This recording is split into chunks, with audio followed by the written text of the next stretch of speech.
safe protection. I will always be around. Will it ever get sunny? Oh, I wonder, honey. I'm tired of being in the line. You say it will.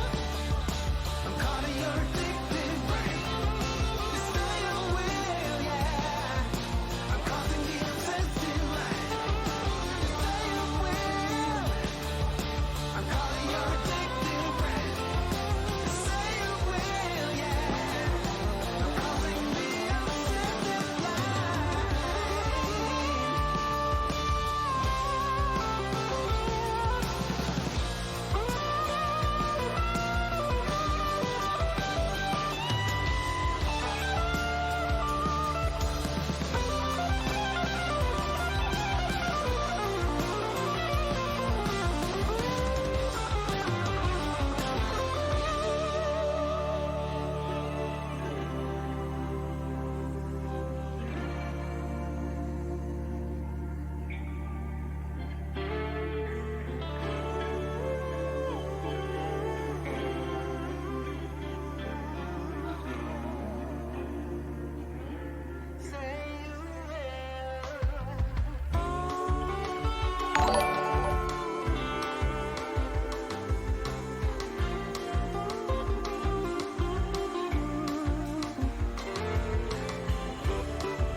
Fittingly, this song is called Saturdays. It's not Saturday, though. What's happening, everybody? Welcome to Roleplaying Unlimited, or welcome back, as the case may be. It is Sunday, G3, our second session. We are happy to have you here. We got most of our cast returning for the second adventure in the Wool Off, finding out exactly what's going on with this poor farmer and his livestock, and what is terrifying them, and what is even slain a few of them in previous nights before your party was able to get here to respond. We're going to delve into that here shortly. First and foremost, we're going to get on the live scene page here. That's it right there. And we got a brand new follow from Jenny Hope. Thank you so much for that. Pleasure to have you here. Still trying to figure out this new camera angle I got going on here. I'm like used to being over here and it like does nothing for me. So yeah, there it is. There's that Shaka. And thank you for the resub there, Exia. Always a pleasure to see you around the server and in the games. and a pleasure to get this going again. Window capture overlay. Let me first jump into. Whoop whoop. What's happening, everybody? Good morning. Good morning. Good morning. Hello. Hello, good morning. Good morning. Good morning. And as I understand it, we have a very special surprise here, so I'm going to jump on mute here and focus the stream on what is currently a black screen, but that's not unusual for Roleplaying Unlimited. Most of our maps start off this way, so take it away there, Kyrios. Still trying to figure out this new headset. Let me just get back on Discord real quick and He's leaving Discord. This was all a ruse.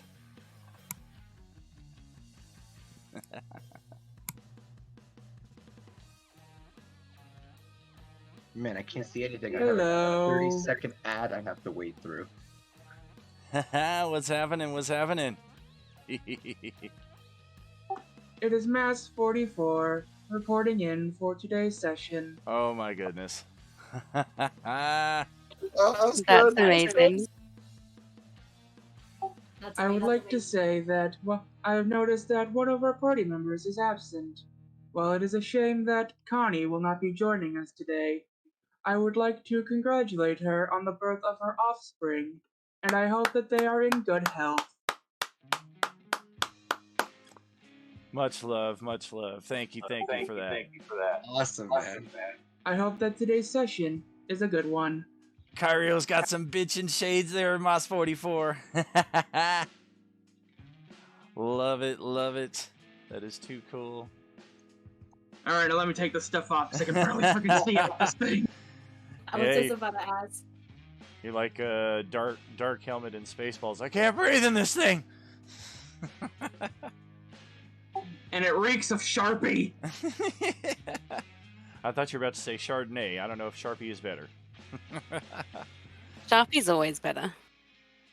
What's happening there, Rosie? Good to see you. Hello, hello. And I think at some point in time I adjusted Sarah's volume meter here because she is sounding off in the deep red here, or she is shouting louder than usual. So give me a sound test here if you would, please. Hi. Oh, a little lower. I don't quite know what you did to me last time, but I'm not shouting, just talking a little more volume. There we go. Fantastic. And is it just me, or are we missing somebody? Control your rage, Sarah. Jeez. That's in G1, okay? Ventus is missing. We don't talk about G1 in here, okay? That's like a whole different entity. Are you gonna be warm rainbows and cuddles in this one? Oh, it's Wood we'll Wizard. see. We'll see. Yeah, we're missing Wood Wizard, right? Yes, they don't seem to be in here. Claim. So let's.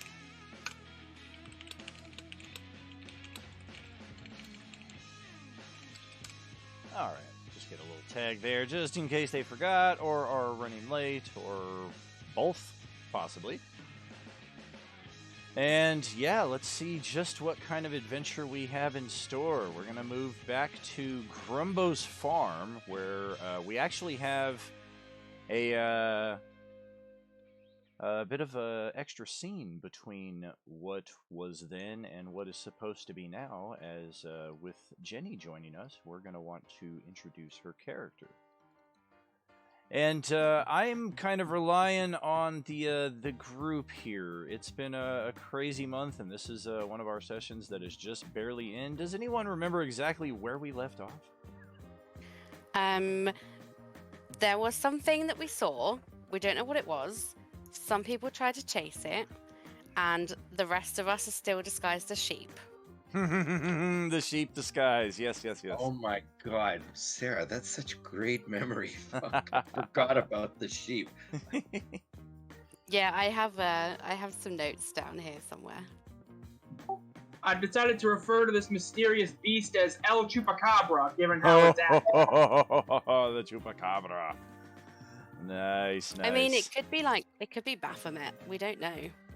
Oh, they did. Yes, Sarah, you did forget the part where the party named Mr. Twinkleberry Snodsworth as their new deity. I particularly remember that, and it gives you all the abilities of... Fuck, it doesn't give you any special abilities at all. It's just a very heavy penance tax. Dawn, what the fuck, dude? Can't even, like, bestow some nice saintly abilities upon your followers? If y'all decide to abandon that quest, I wouldn't blame you. Just leave it alone. Alright. As a matter of fact, for having Twinkleberry Snodsworth as your deity, you all gain disadvantage on all your rolls. Well, that's unfortunate. Yeah. I guess I'll be burning through my minor bonuses then if I've got disadvantage on every roll. Oh, I had a Maya's token set up properly. It doesn't seem to have taken. So we'll try that again. Very, very pretty token. I like it. Was that made on Hero Forge? My token? Yes. Oh no, I just did it on like Pixlr and searched up a PNG token. Oh, very cool. Yeah. Well, let's see. With your arrival onto the map, you should be able to see through the viewpoint of your token. And much like our other characters here, you have been directed by an associate / competitor of the farmer who lives at this residence. A particular farmer who lives here has won what is known as the Wool-Off for the past few seasons with his well-bred sheep and goats. And this year, however, there seems to be something stalking his farm that is putting his participation in the Wool-Off potentially in jeopardy. So this supposedly kind associate / competitor contacted each of our characters, be they Cyrano, be they Rog, or Boomkin up here, or Connie, who is watching ethereally from here within the sheep pen. You were all tasked to come here and just kind of talk to the farmer, see if he would accept any help. He's kind of notorious for being a little stubborn, wanting to do things his own way, so it was a bit of a process for the party to get on his good side. And eventually, he did show them around. And it was at the end of this particular evening, as Sarah said, the party was disguised as sheep inside of the sheep pen and the goat pens here, when they saw something stalking around in this area. And they gave pursuit to it, but we were unable to make out much of its form as it darted off into the darkness. We can actually see Moss 44 way down here as the farthest in pursuit, and he's just kind of staring at it off in the distance, or rather seeing the occasional disturbance of tall grass off in the distance, as you have thoroughly lost sight of it by this point. And that is the scene that Amaya Salvatore is coming upon at this particular point this evening.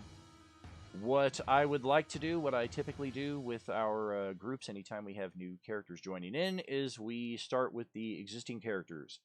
Introduce yourselves, tell Jenny here what she can expect from who she's about to meet. Of course, any of that you wish to save for in-game interactions, more power to you, but if you prefer a more direct narrative method, that totally works as well. I'm going to do this a little randomly here, so we're going to start with Rog Stonehead. Why don't you tell us a bit about yourself, please?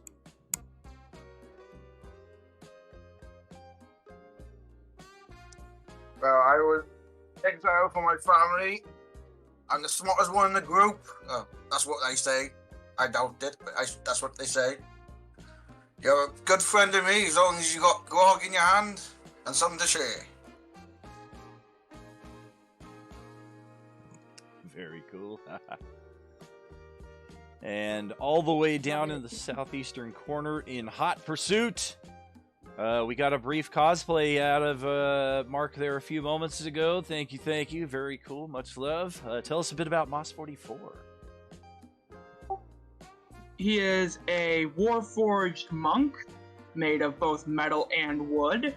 Currently, he has no memories of his past, although that may change soon, who knows.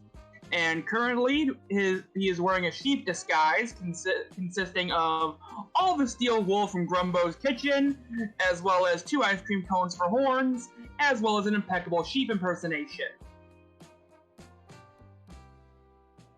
It's a mecha sheep. That's cool.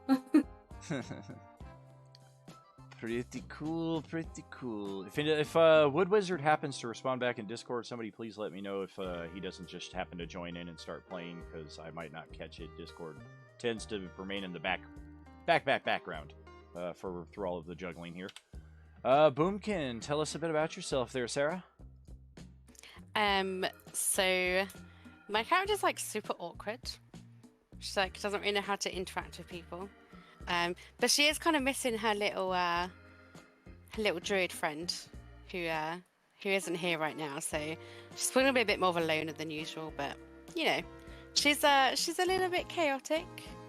So we'll see how that one pans out. Sweet, sweet. And that takes us over here to Cyrano.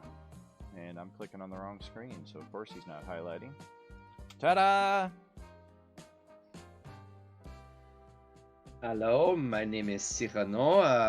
I'm a human, and I like to sing songs and drink wine. And Cyrano, he's kind of just like he's a nice guy, and he looks after everybody, and he's very charming. He's like a scoundrel, and yeah, that's about it. How can that be it? You mean somebody didn't kill his father and they should prepare to die? I thought for sure. Yeah, no, that's not his. He's not Inigo Montoya, but almost. I thought for sure. That's more Enzo's more Inigo Montoya. And Amaya's got a bit of a peek through the main farmhouse here to where Francisco can be seen. He is the local farmer who you have been sent here to assist. Kind of the opposite of me. He doesn't say a lot. And I thought he was Grumbo. What's that? You just called him Francisco. He's Oh, Grumbo. Right? yeah, he's Grumbo. Francisco's the guy, the guy that sent you here. My bad. Ba-da-da-pa-pa-pa. And then that'll send us over to Amaya. Tell us a bit about yourself. Okay, so first and foremost, my name is Amaya Salvatore. I am a half elf that, and I grew up as a noble. I had 2 loving parents that worked in politics, and that was my fate as well. But around the age of 15, you know, where you start rebelling, I realized that I didn't want to spend the rest of my life behind a desk.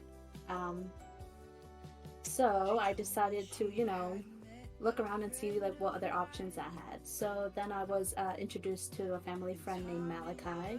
He is a dragonborn, and he taught me how to fight. It was him who actually taught me how to use my lack of strength and light feet, and that's how I became a rogue, is, you know, through his guidance. So after that, at the age of 20, I joined an organization called the Harpers. They combat corruption and things like that, so I joined them. And 5 years later, here I am, joining this bunch on this task and seeing where it, you know, leads me and what other things I could discover. I thought she was going to be the sexy farmer's daughter. Too bad. Right, the full backstory. It is quite amazing. Thank you for that. Thank you for that treat. And, oh, go ahead. I was going to say personality-wise, I'm a little bit shy and quiet, but, you know, once I get to know people, I'm very, you know, talkative, which is kind of weird for a rogue, but that's pretty much how she is. Nice. Your token is so cool. How did you get that cool ruins on the outside of the token? I just found it on the internet. I just searched up tokens, and that's the first one I saw that kind of Oh, went with the it's elf. really nice. It's really Yeah. pretty. I thought Very it fit her elf Yeah. background. Nailed it. Oh, it's quite nice, quite nice. And the map is yours once again, so feel free to wander around and do any in-character introductions and roleplay that you wish. It does not seem that apprehending this culprit on this particular evening is going to be possible, short of your group finding a way to teleport to wherever it is, and then before that, finding out where it is. So, yeah, take it away. Oh, we can't. We're not gonna go catch the thing we were hired to do. Shit. Can we dash and start chasing it? I mean, I think it's probably gone by now. It seems to be. Okay. Well, Cyrano's gonna run in its dash in its general direction, but I have no idea where I'm supposed to move. Daniel, if you could move me, that would be great. I'm trying to put this cool little lightning border on your token there so it gives you something, but it keeps disappearing behind you. Mass is continuing pursuit. Well, alrighty then.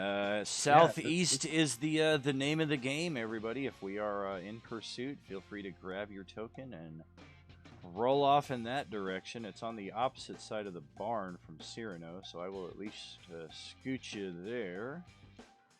My screen went completely black. Oh, yep, I was looking for your token. What may have happened sometimes is if you have the token selected and you hit the backspace key, it deletes the token off the board. Oh no, I'm sorry. I was trying to like move. Oh, no worries at all. The easy solve is when you're in the journal and you can see your character sheet off to the side. Just like dragging and dropping items onto the character sheet, you can drag and drop your character sheet onto the table. Yep. Just like that. It works on wide open spaces like this better than in a confined dungeon, because you might accidentally drag yourself into a solid wall, or worse, into a trap.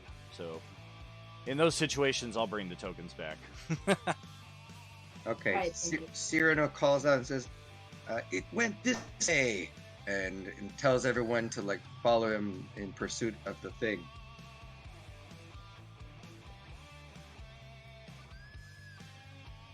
Let's check our perception rolls. Each of you go ahead and click that, and maybe we got something.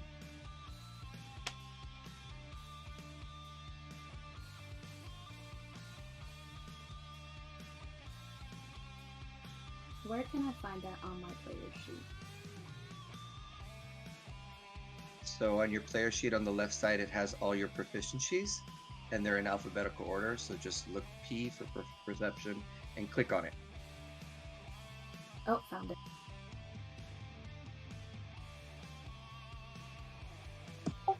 Oh, real quick, I just saw that I have 100 CP in mine. I just remembered why we all have 100 CP, because at the beginning of the first session, we all got 100 CP because we were doing odd jobs for the fair that was going around town. They paid you in pennies. I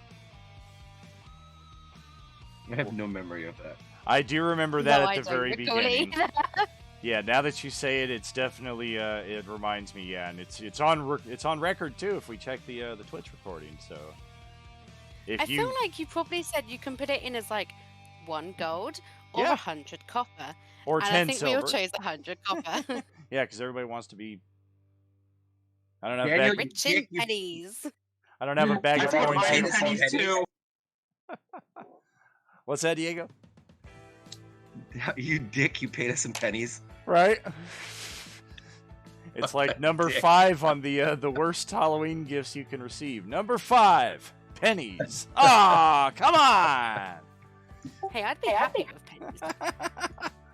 That's like leaving behind a folded $100 bill as a tip, but then you unfold the $100 bill and it's actually just a pamphlet for a church. That'd be great.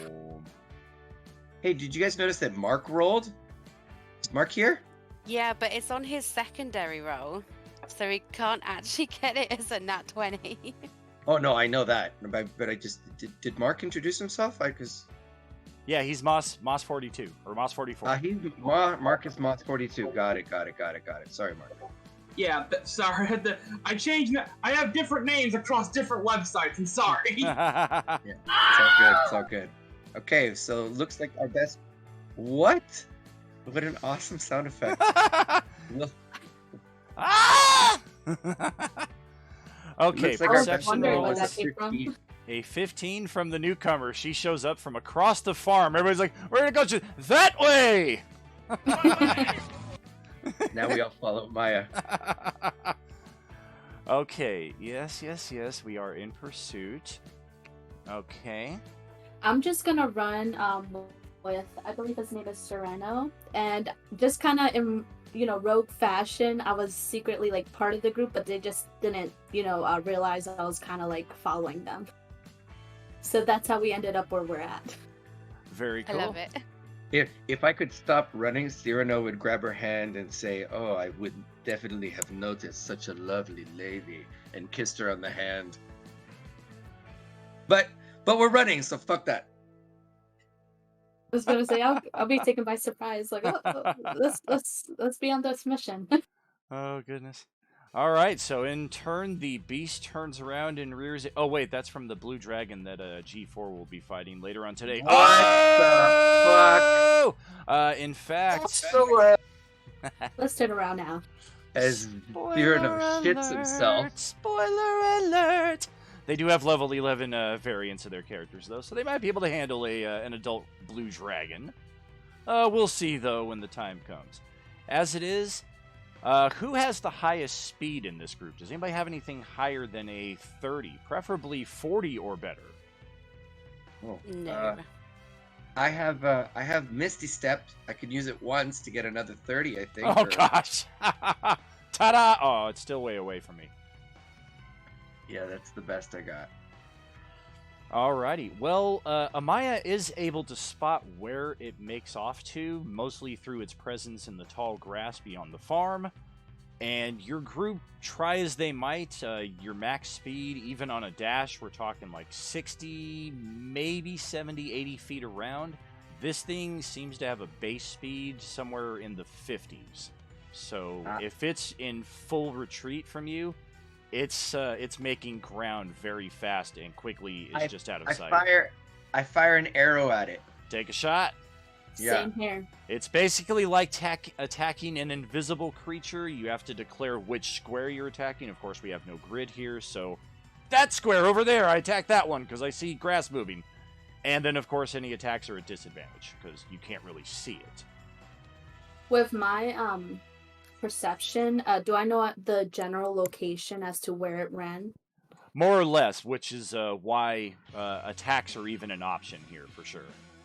Okay, can you point it out on the map? It's actually well off of this map at this point, since you're all clustered in the southeast corner. Kind of envision like just a grassy field going further off in that direction, and that's where it is. Okay, gotcha. I'd like to attempt to throw a dart at it as well. A So I got dart? some darts. What's the max range on a dart? Is it like 30 feet? Because it's like 100 feet away. Let me Jenny- check, actually. Jenny, Give me make one your sec. attack, Jenny. Go ahead, Jenny. Make your attack. Yeah, get it. Double natural 20s for your first roll in Role Playing Unlimited. Get it, get it, get it. So 20 to 60, it says. Oh, So I'm yeah. gonna click on the short bow, right? And that's how I get the... That's it. Just click on short bow. Correct. Oh, a 7. What did you say the max range was? 60? 20 to 60. Oh, and you're the only one that would have hit, but it's out of range. Can I So throw a javelin? Somehow you split a blade of grass in twine with a dart. It's the most impressive dart throw anyone's ever seen, if anybody had actually seen it, because it's like too far out there. Would that have been considered sneak attack? Possibly if it weren't aware of your presence. We don't quite know what it is in that respect. All we know is that at a disadvantage for everybody, 7 is not going to hit, unfortunately. Thank you. For show, for show. Can I check a javelin? Good God. And I just discovered this.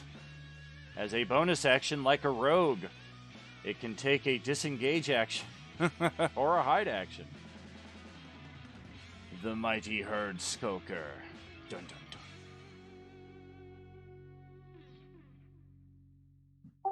And then suddenly it grows 20 times its size and reveals itself to be the dreaded Lich! The ultra herd skulker. Oh, Exia bringing out the crazy eights. Not Rolls so of garbage. Sarah, you just smoking a cigarette or something? Well, I've only got like melee ranged weapons, so there's no point me trying to hit it with anything. I throw my great axe at it. I'm like cutting some grass. Throw the pennies. Throw the pennies. Yes. Throw your melee weapon then. Jesus. Well, I mean, I could cast like vicious mockery, see if it. Yo, mama! It's got a range of 60 feet. What? Oh, It's like the best I can do. Okay. Actually, maybe if you come up with a good enough insult, it might turn around and come back. Wait, what did you say about my mom? Beholder. what you say about my mama? Tell him he looks like a first edition Beholder. Oh. Oh, That's out of fighting line. words. That's out of line, dude. Low blow. Low blow. I'm gonna have to take a 5-minute break here and recover from that one. I've been playing since 1E, and I thought the Beholder was cool, but Ouch. Ouch. For sure, for sure. So yeah, we have discovered, or we have already ascertained that 60 feet is too short of a distance to affect it at this point anyway, so what do we do now? Do we just keep running to potential exhaustion levels, or what's No, our I other guess we plan? make our way back now. We couldn't catch it. Gotcha. Well, as you do make your way back, Farmer Fred steps out here, aka Francisco Grumbo. Target lost. Oh, Mission failed. you did see it though. We did. We saw something. I mean, I saw some grass moving. I don't know about something. We know what direction it ran to. Yeah, that's better than I've been able to get to it these last few nights. I'm thankful that I'm gonna have a look around, but I didn't hear any screaming or squealing to those levels where it seemed like anything been hurt. Everything seems to be okay, yeah? Yes, at Oh, least yeah. tonight your herd is safe. Oh, I'm grateful for that. You're welcome to put up in the barn if you like, or even take the farmhouse if you like. I got a ton of pillows over in the corner here.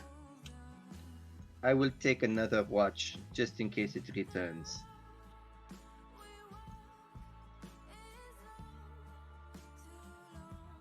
I'll do the same. I'm going to see Yeah, the barn.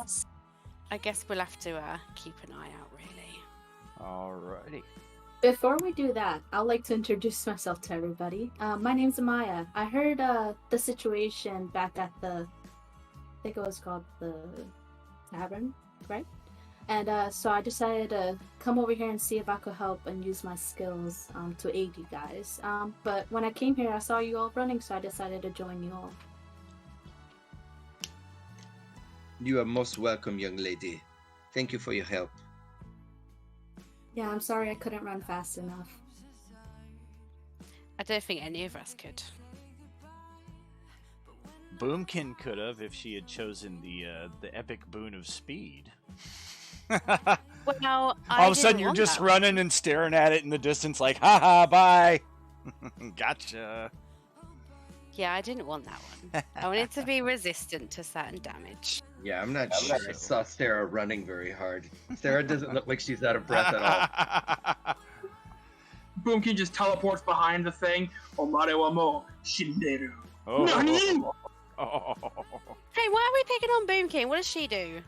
Oh, we're talking about how badass Boomkin is. I don't think so. I mean, look at that. That's badass. Yep. Yeah, Boom can put a shirt on.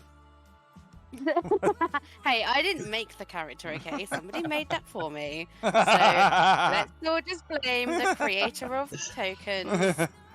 I love it though. It looks Yeah, awesome. no, it's pretty It boss. is pretty cool. The abs add intimidation +1. Plus I mean, one. I wish that was like real life, you know. Yeah, she definitely fucked a Same. demon. All right, so Daniel, we're gonna hunker down and still stealth and see if maybe the thing returns or if anything happens throughout the rest of the night. All right. Do you want to rotate the shifts? Definitely. We can do that. I'll Who's take all- the first watch. We got Amaya and Cyrano, and anyone else volunteering for watch, or do we have spellcasters who are like, "Fuck that! I need a full 8 hours, otherwise I ain't get my spells." Sarah's already snoring. In the cabbage patch. She's over here in the cabbage patch I'm snoring. still disguised like a sheep. Okay. Well, he's gonna sleep in with the chickens. So, you know, I'm like over here still in disguise, okay? Keeping watch of the sheep. That's where I'm gonna go now. Okay. Go fuck a sheep. Mass still, Sit down. Out of line. Maxwell still in full sheep disguise is gonna go to in front of the chicken coop and just engage in. Is just gonna sit in front of the chicken coop and engage in sentry's rest. Gotcha. Yeah, apparently I can't actually get in the sheep pen, but you know, Oh, we'll yeah, that's pretend right. in it. I have to drag you through the dynamic lighting. And if you're disguised as a sheep, you might as well use this token instead. I was Okay, well, wondering I'll what be that the was. sheep. Aww. Look at me, I'm a two sheep. I'm so cool. That's adorable. It is. All right. And then Mass will just Mass will just snore, but like he'll engage in his epic sheep impersonation as he snores. So he's like, moo, moo.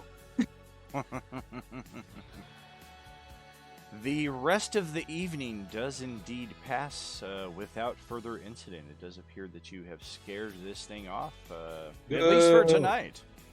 That was waited a month for that? Jeez. Right? Fuck. Come on, Daniel. I I throw my 100 copper at God. I feel like Daniel's just kind of going, oh, do you know what? Like, G3, we just give him a pass. Like, you just whatever. We'll just do whatever with him. They don't mind. just wander around. Just do something. I'm being a sheep. Come on, what Uh, else do you want? Can we say that we wait another night and now it's the next night? That is probably our best play. As Okay. even after the night passes, the next morning, and you speak with Grumbo, he's grateful that it did not return, but he is a little concerned, and in fact expresses such that you guys might just be like, all right, well, we scared it off, mission accomplished, let's go. He's kind of like, will you guys stay another night or two, maybe even, just in case? Can Okay, I check for more clues while that day passed and just kind of see what I could see in terms of any evidence or anything that might have been left, especially. Oh, that's a when I great ran. idea. Great Yeah. idea, Maya. If we're gonna try for any tracking and what have you, do a survival check. Okay, let me see. Survival. I'm gonna try and investigate its prints and see what if we know what it was. Gotcha, 19. gotcha. nice numbers. Oh yeah, Beginner's luck. indeed. Yeah, we'll take it. Your rolls are pretty good for today. Yeah, Amaya actually spends a good while out in the field, out past this side of the map, and all manner of tracks are to be found. They appear to be wolf-like, but with one very important distinction. Like right in the center of the paw is something almost alien. Like there's a very strange mark that it leaves in the sod that kind of makes it seem that maybe it has like a protruding spike coming out of the bottom of its paw.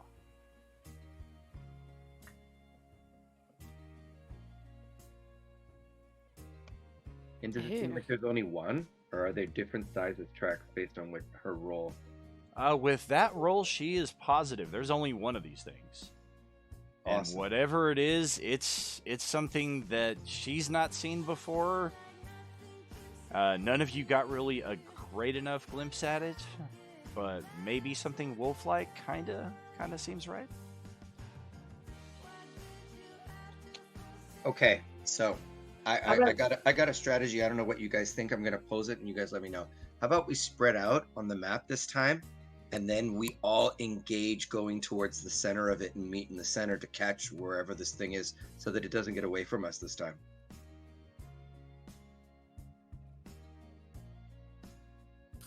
Like be on the corner of the map, and then go inward. Yeah, like we all spread out because we were all kind of all over the place, and it found a way to get out of our out of our reach and out of our range.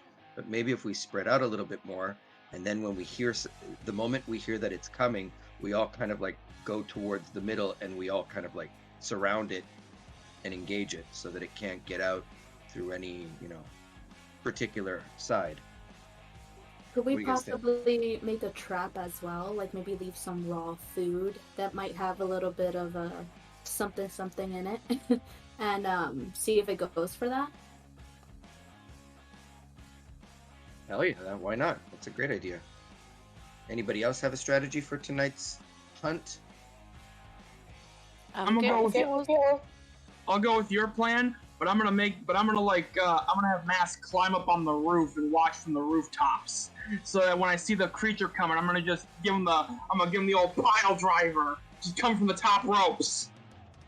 Well, Rogue's got hunting traps on him. Hunting traps.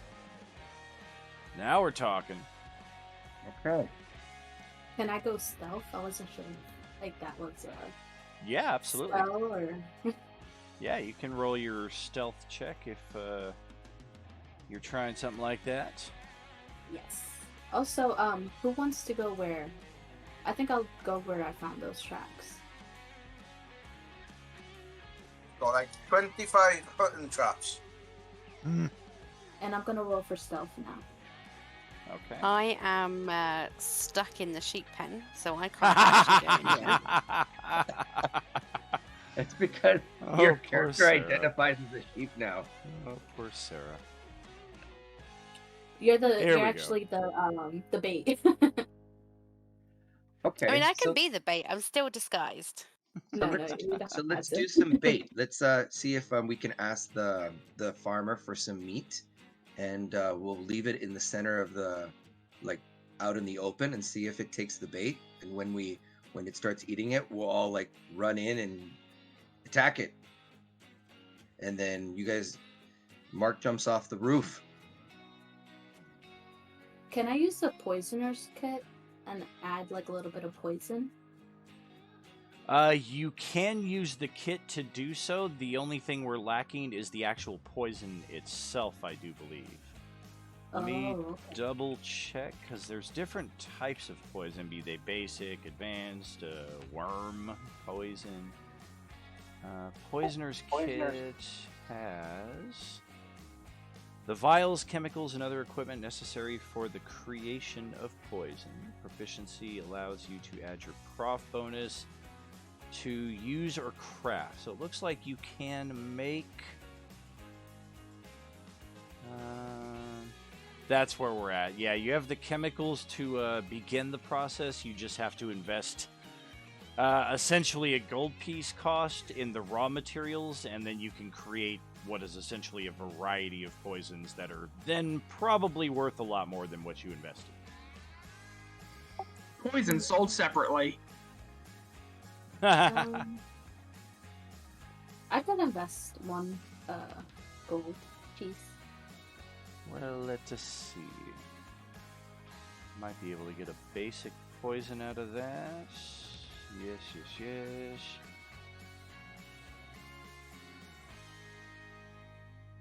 And I think my stealth was a crap roll. It's the second or the first number that we go by. The first one.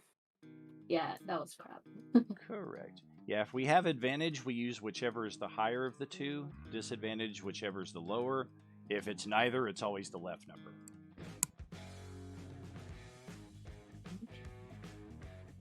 Okay, so we can do essentially this, but kind of modify it a little bit for our needs. Rather than coating a piece of ammunition or a weapon, essentially poisoning the beef. And where on the map are we trying to set this trap up? I think it should be somewhere in the middle so we can get it and cut off its escape routes. Guys? It should be, I think, near the animals where it was hunting. I think it probably noticed like a lot of people towards the house, so it would probably avoid that area, I would think. Well, I went for the chickens last time, if I can remember, so... It did go for the chickens last time. But it might go for sheep this time. Yeah, especially 2 nights being hungry, I could see it going for something better. Which one's the chicken coop again, Daniel? The left one. The left one. Yeah. Let me just take a stroll to see what everything looks like. Or I'm sorry, the chicken coop is this down here. The sheep It pen was is like way the over left here. was sheep and the right was the goats. Yes, yes. I'm gonna smoke another toke here and hopefully level out my brain. Or make it worse, and hopefully to your benefit. Cheers. Yeah, the chickens were hiding down in the corner. I say just like somewhere in the middle, and then just like spread out randomly around it. Alrighty. Well, go I agree. ahead, and whoever is setting the trap will also roll a survival check. If Rog has the traps, I'm hopeful that he has a good survival roll, and will be the one we call upon here to set the trap. Amaya is going to apply a basic poison. How well this poison is concocted, if at all, will depend on the result of your clicking the poisoner's kit, just like you would a skill check. Mass is gonna like climb up onto the rooftops of the barn area, and he's gonna be like, I'm gonna have him be like off to the corner here to represent him being on the rooftop, because I can't put him in the rooftop area without him being inside of the building and therefore not being able to see outside of the building. Exactly. So just pretend he's on the rooftops. Ooh, nice use of the poisoner's kit. Right, where am I putting it in? Which field? Put it somewhere in the middle. So Like between o- the both. like over here, Diego? Yeah. Like Well, somewhere in the we- middle. But we have to get to it. So I think you should put it in the very, very middle of the crossroads between the buildings and the fence, and yeah, right there. So like 'Cause we can near all where get Math there. is. Where masses. Well, Yeah, in that area. But obviously we're pretending Mass is on the roof. So he's not like on the floor. Up on the I think I'll do the roof. same thing, but I'm gonna go on this corner of this building on the roof as Okay. well. So I roll for survival, is it? Yes, sir. Nice. Holy Nice. crap. That looks good. We are talking. That is the greatest made trap in history. At 20. We are so gonna get this weird wolf animal thing, whatever it is. Alright, then I'm going to move away towards the chicken. All right. Okay. We're gonna Hey. hunker down. Wait till night now, Daniel. Cool. Mass and Cyrano, I'm just going to create a little lean-to here for you that'll kind of serve as our rooftop that you're standing on. Just for a little visual addition. And yeah, everybody go ahead and position yourselves where you're at. Yeah, we're gonna stay complete. I'm gonna stay completely still and just roll stealth. I'm gonna do stealth too. If anybody else Wait. wants stealth.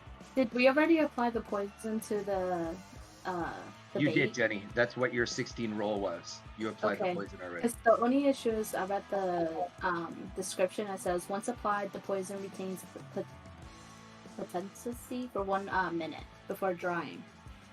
Gotcha. So only Admiral, after. no! That's really a DM's discretion. Sometimes yeah, some, we're kind some of DMs Okay. roll poison differently. Like they're just like it's poison. right. Okay. In this situation, since we're not putting it on a dry piece of ammunition, but on a moist bait of meat, it'll kind of retain its moist in that respect as well. Okay, I was Did just trying to you- be fair just in case. I was like, wait a second. Did you maybe say moist enough times then? Moist. Moisture. It sounds hotter in a British accent, Sarah. Condensation. Yeah, it sounds naughty. no. Or perhaps Cyrano Yep, should say y'all do moist. this of your own accord. Like, I'm just like, look, it's an evil living carpet of flesh. Like, it's the most horrific, scary thing you guys will ever see. And all of a sudden it turns into the fucking Daniel sex tape. I'm like, what is this shit? Yeah. And then it turned into my own personal flesh Oh, carpet good somehow. Yeah. gracious, Yeah. bodacious. I love that Sarah just said my own personal flesh carpet. All right, so everybody is positioned where they would like to be. Amaya, do you want to be that far out in the field? Yeah. Probably not so away from people, but I think I would myself closer. Kind of like where So Maya, you can only move 6 squares per round. So if you're there and let's say the fight starts in the middle, you'll get to us in 3 rounds or something.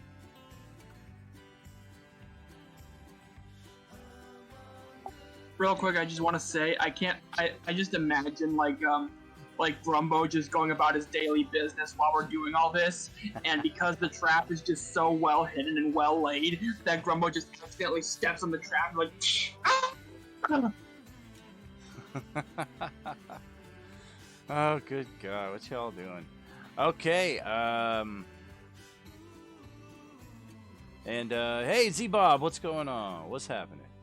All right, so everybody's happy where you're at there? Yep. Yeah, let's do this. Yeah, I'm good. Before you say we'll convene in another month. All right. Right? See y'all in September. 2 months, actually. Exactly. Do you know what? I'll just take over the game if that's the case. Oh, Yeah. good God. Alrighty. Let's get perception rolls from everybody here. Yeah, nobody wants that.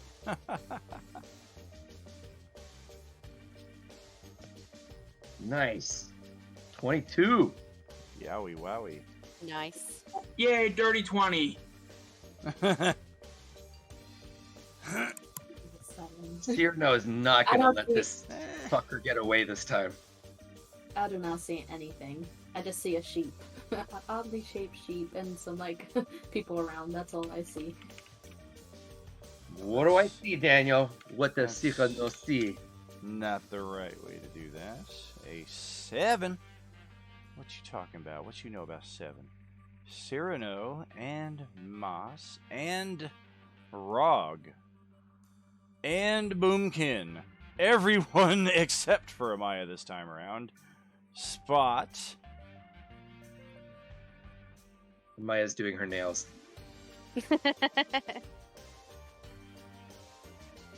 I got a little bit of poison on my fingernails, and I got a little bit of poison on me. Maya's high from, Yeah, from secondary poison transfer. She's seeing fucking pink elephants in the sky. Pink elephants on parade, on parade. I'm counting sheep. Holy shit. There it is. Okay, everyone hold tight. Everyone hold tight. Let it keep getting closer. Wait till it takes the bait. What the And then- fuck is It has udders. Fucking Davis. It has Transform into what? it has teats. Why? Lightning teats. Oh, good gracious. Well, it Hey, is. everyone, Everyone be quiet. Okay. Let's We I'm all gonna roll stay. for We all stealth. stay completely still, Daniel, waiting for it to take the bait. everyone Oh, wait, hold on, hold on. roll We have a to- stealth check, but this will be with advantage because you have all had plenty of preparation. Ooh, I disappeared. Meanwhile, Jenny's just like, I'm gonna roll 2 amazing rolls. And I get a nat 20. Nice. Bam. Rog does pretty well. Okay, we're definitely Cyrano seeing is- this thing. Apparently, Cyrano forgot to turn off his fucking strobe light.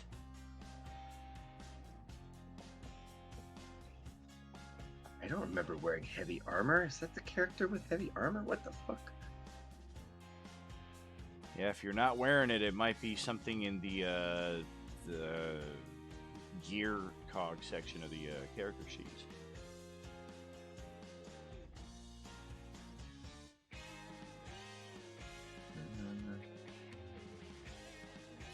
The Can I move a little bit anticipation. closer while stealth, or is that gonna cancel my stealth roll? What was the first part? I missed it. Can I move a little bit closer, or is that gonna cancel my stealth roll? You can move while stealthed. You can only move at half speed while successfully retaining stealth, and then each round thereafter you would essentially roll a new stealth check.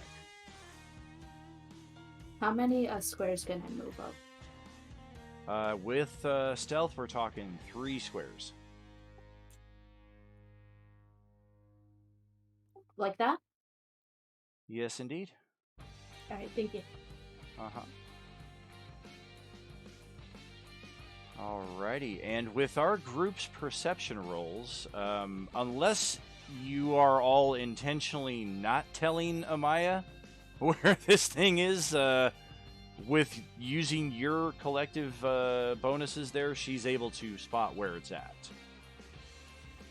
And Okay. before What- your eyes, this thing over here sneaks into the goat pen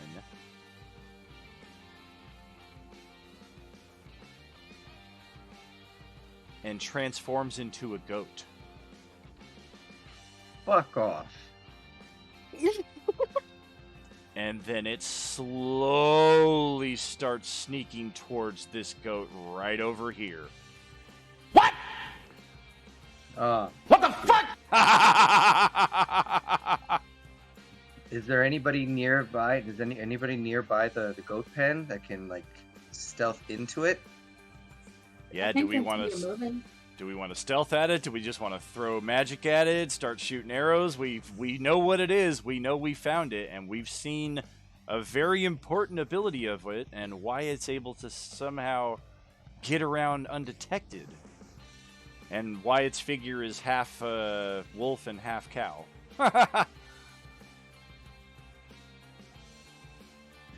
Can Mass, like, jump from the rooftop into the pen while trying to keep an eye on which goat is, like, the fake goat and, like, move to and, like, run towards the fake goat to get to it? And Absolutely. can I move up to the gate? Yes, sir. You sure can.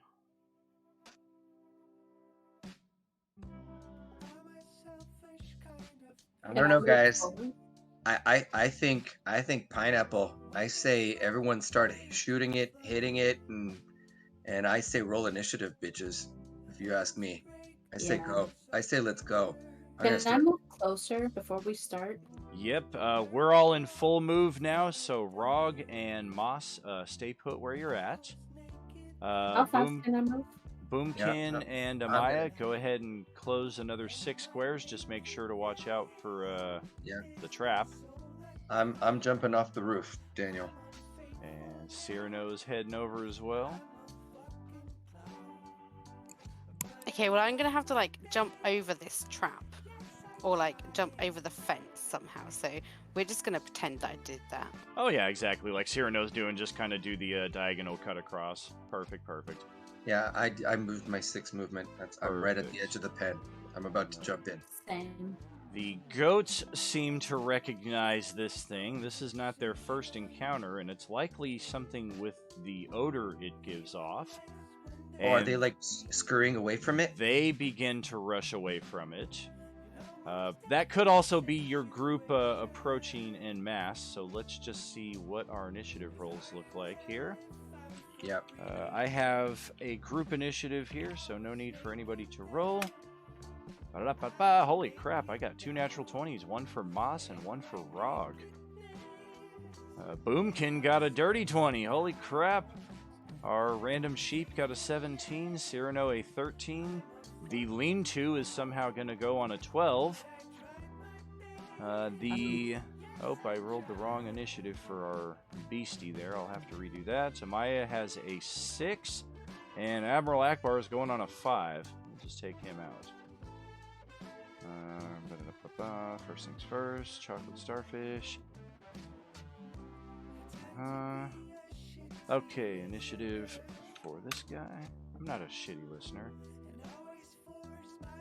Okay, you all seem to have kind of caught this thing on its heels now, and it's kind of fitting given our initial perception checks that Amaya is at the bottom of the initiative and everybody else is at the top, except for the Herd Skulker. You've all kind of prepared accordingly and got it off guard, so Moss, you've got first play here. First, you're just gonna hear a voice recording just play from Moss out of nowhere, it's just going, "Your ass is grass, and I've got the weed whacker."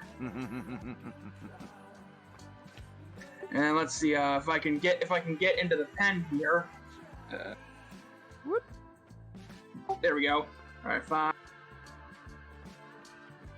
15, 20, 25, 30, and then I'm gonna try and throw another dart at this thing. All right.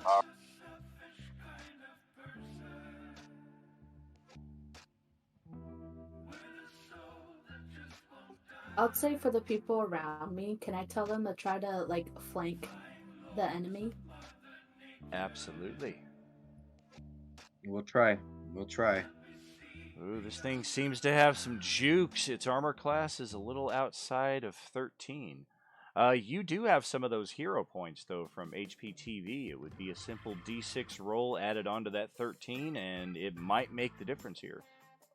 If you want to spend one of them. I shall do so. 1 second. All right. And then I'll ask you later on in HPTV. Anybody who spent bonuses, post them here. Wow! Well, a 19 Nice. definitely will hit. Its armor class, we discover, is a 15. So a hit for 3 piercing damage here. Right in the eyeball. What the world? Oh. The goat is gone. There we go. And yeah, this thing is none too pleased after having been damaged right off the get-go by... What the hell is this thing approaching me? I don't know, but it's got some bitchin' sunglasses! Anything else for your turn there? I think that'll be it. Alrighty, we will pass it across the gate to Rog. You can either hop up the gate where you're at or try to open the gate a few squares ahead. Open the gate to cut off his retreat and get right up by the side of it. Cool. Like something like that? Yeah. Perfect. Get it. And then I would like to...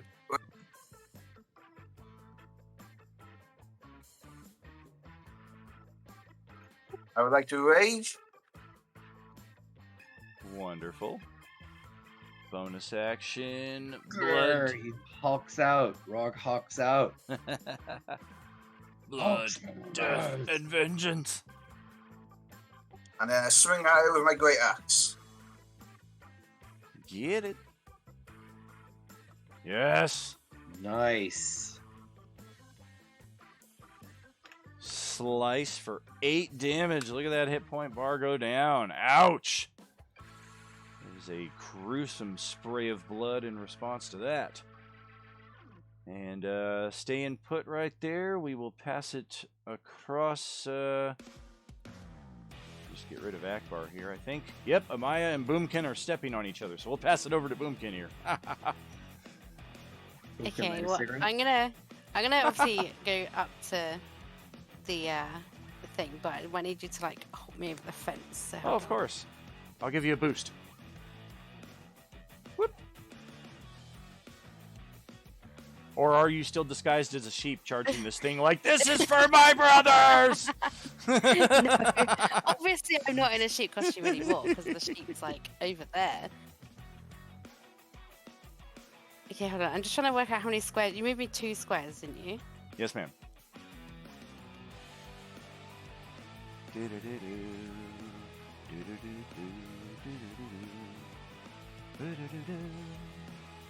Oh, look at us with 10 viewers here in Okay. Twitch land. Thank you all so much for joining us this Sunday morning, afternoon. So I think the only spell I can really use, because I'm not that close to this thing, is Frostbite. So I'm gonna use that. Alrighty. Hey, does that slow down its movement, Sarah? Frostbite? I don't know.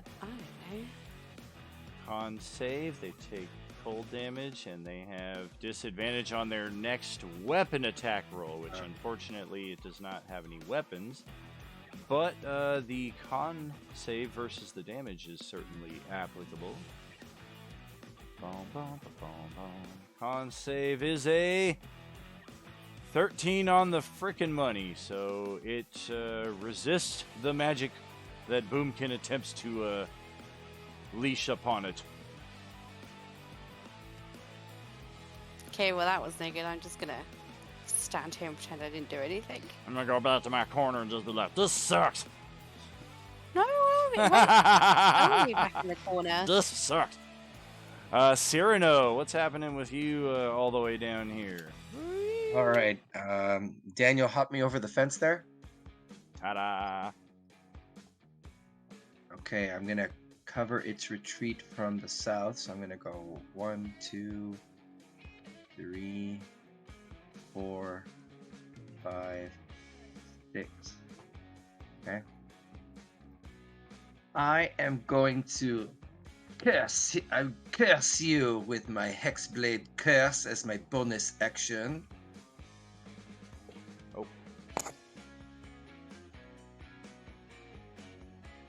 Okay. And then I'm going to shoot my longbow at him. Alrighty. Without clipping Moss 44 in between the two of you, hopefully. No, its armor class is a 15.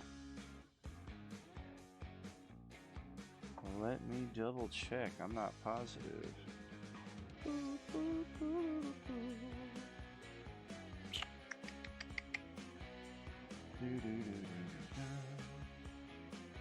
Damn, looks like we're looking at a miss there. Unless you got something in your pocket there on your character abilities to That's give all. you a little boost. That's all I got. That's all I got. Alrighty, is. buddy. Let's see what this Herd Skulker has in store. Well, Rog is going to be the definite recipient of this bite attack. Doesn't seem like it's going for a spiked claw here. I don't think that's going to hit. Unless Rog's armor class is somehow a 12? Nope, it's 10. It's a 10? We sure about that? You might be suffering the Roll20 Barbarian glitch, so let me double check your character sheet. Happens to monks too, so be warned if you've got anything with a somewhat untraditional armor class methodology. Barbarian, papa. When you're not wearing any armor, your armor class is 10 plus Dex plus Con. So you've actually got a crap. Your armor class is a 12. So it actually did hit, but it's better than a 10. Okay, let me do this attack as intended.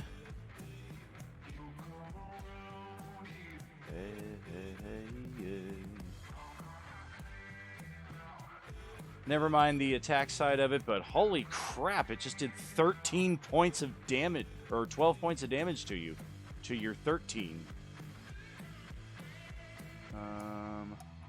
You have, though, you got that barbarian resistance, right? Yes, I think I have. If you're in the rage. You have resistance to bludgeoning, piercing, and slashing, so that 12 damage is 6 when it comes on a Rog Stonehead there.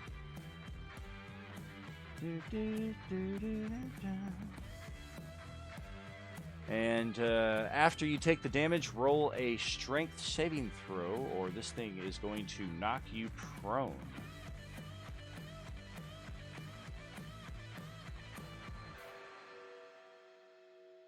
Oh, and it does indeed knock you prone.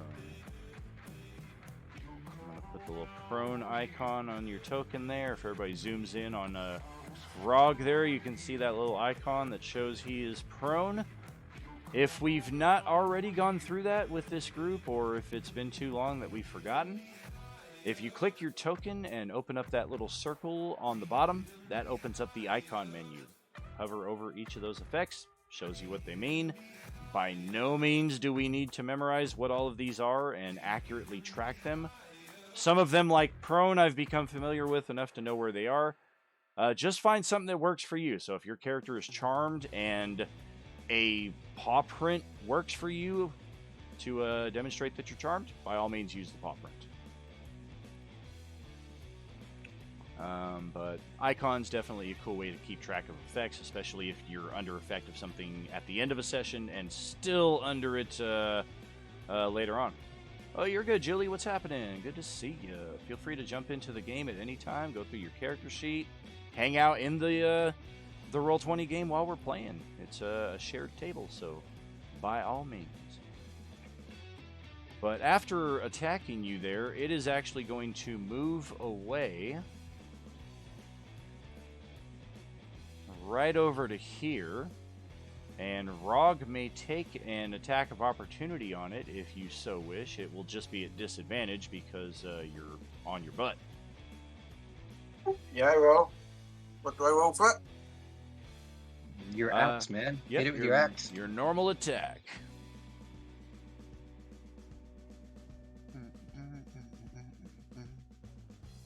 Maybe you got double natural 20s in you. Wait a second, why am I beast form? What?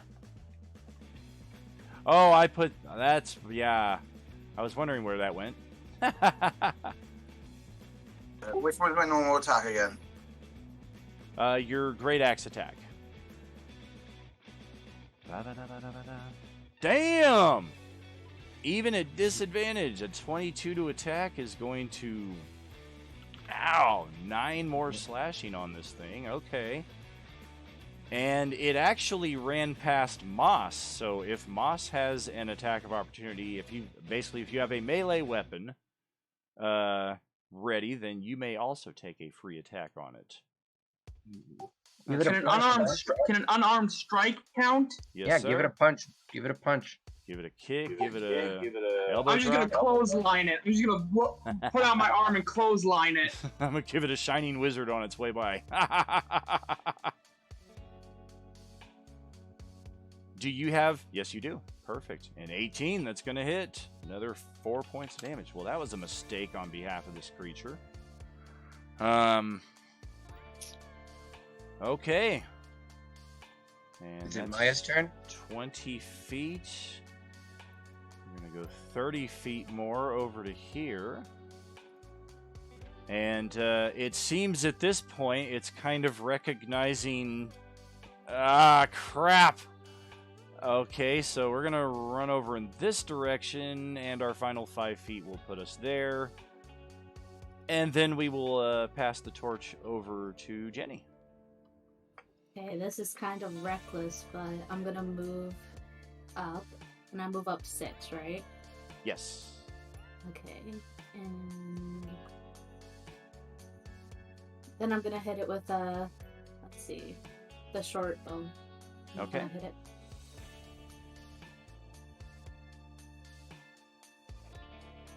Oh, crud. 1 point shy. I don't know that you would have anything to give you advantage on that or anything, unless somebody has an inspiration sitting around they wanted to pass along, or in our Twitch chat, if anybody's got some Beskar bucks sitting around that they want to use to turn that miss into a natural 20. Sarah, you got any of those? Going once. Going twice. Sarah's Well, literally Daniel hasn't drinking tea. updated the points. Oh, for the HP. So we're just assuming that I have one from HPTV. Are you sure you watched, though? Are you sure you were there? Have I not been in one? Well That was a played, joke, Sarah. 'cause Well I was played. like, oh shit. Well played, You Sarah. did not just say that. Okay. Yeah, absolutely. You do have an HPTV inspiration in addition Yeah. to your T3 inspiration Yeah, stockpile. my T3 ones are like for they're for like G1 because I feel like I'm gonna need those in there. Oh my god! Oh god! But Maya can have my HPTV major bonus to turn her 14 into a nat 20. That Nice. is acceptable. So, Jenny here is gonna dish out 11 points of damage to it. Ow! And Nice. that hit point bar is really looking pretty bad right about now. And yep, Moss called it. It's at this point that it's gonna transform into the Ultra Mega. Oh my god! How did it get? No, it's actually just. Aww. In 3rd edition, you I get mean, excited when it Shay, makes that yeah. transformation because it means it's much easier to hit. Its armor class just went. And I feel like we'd all get an attack of opportunity because it's ginormous. Or you would all Yeah, just you die probably under the don't. sheer weight of it. Well, we're going to take it to round 2 here and pass it over to Mas 44. Moth, cut off its retreat, man. All right, I'm gonna run up to this. I'm gonna run up to this sumbitch, and I'm gonna drop kick him. Nice. Drop kick him all the way into the next the next pen.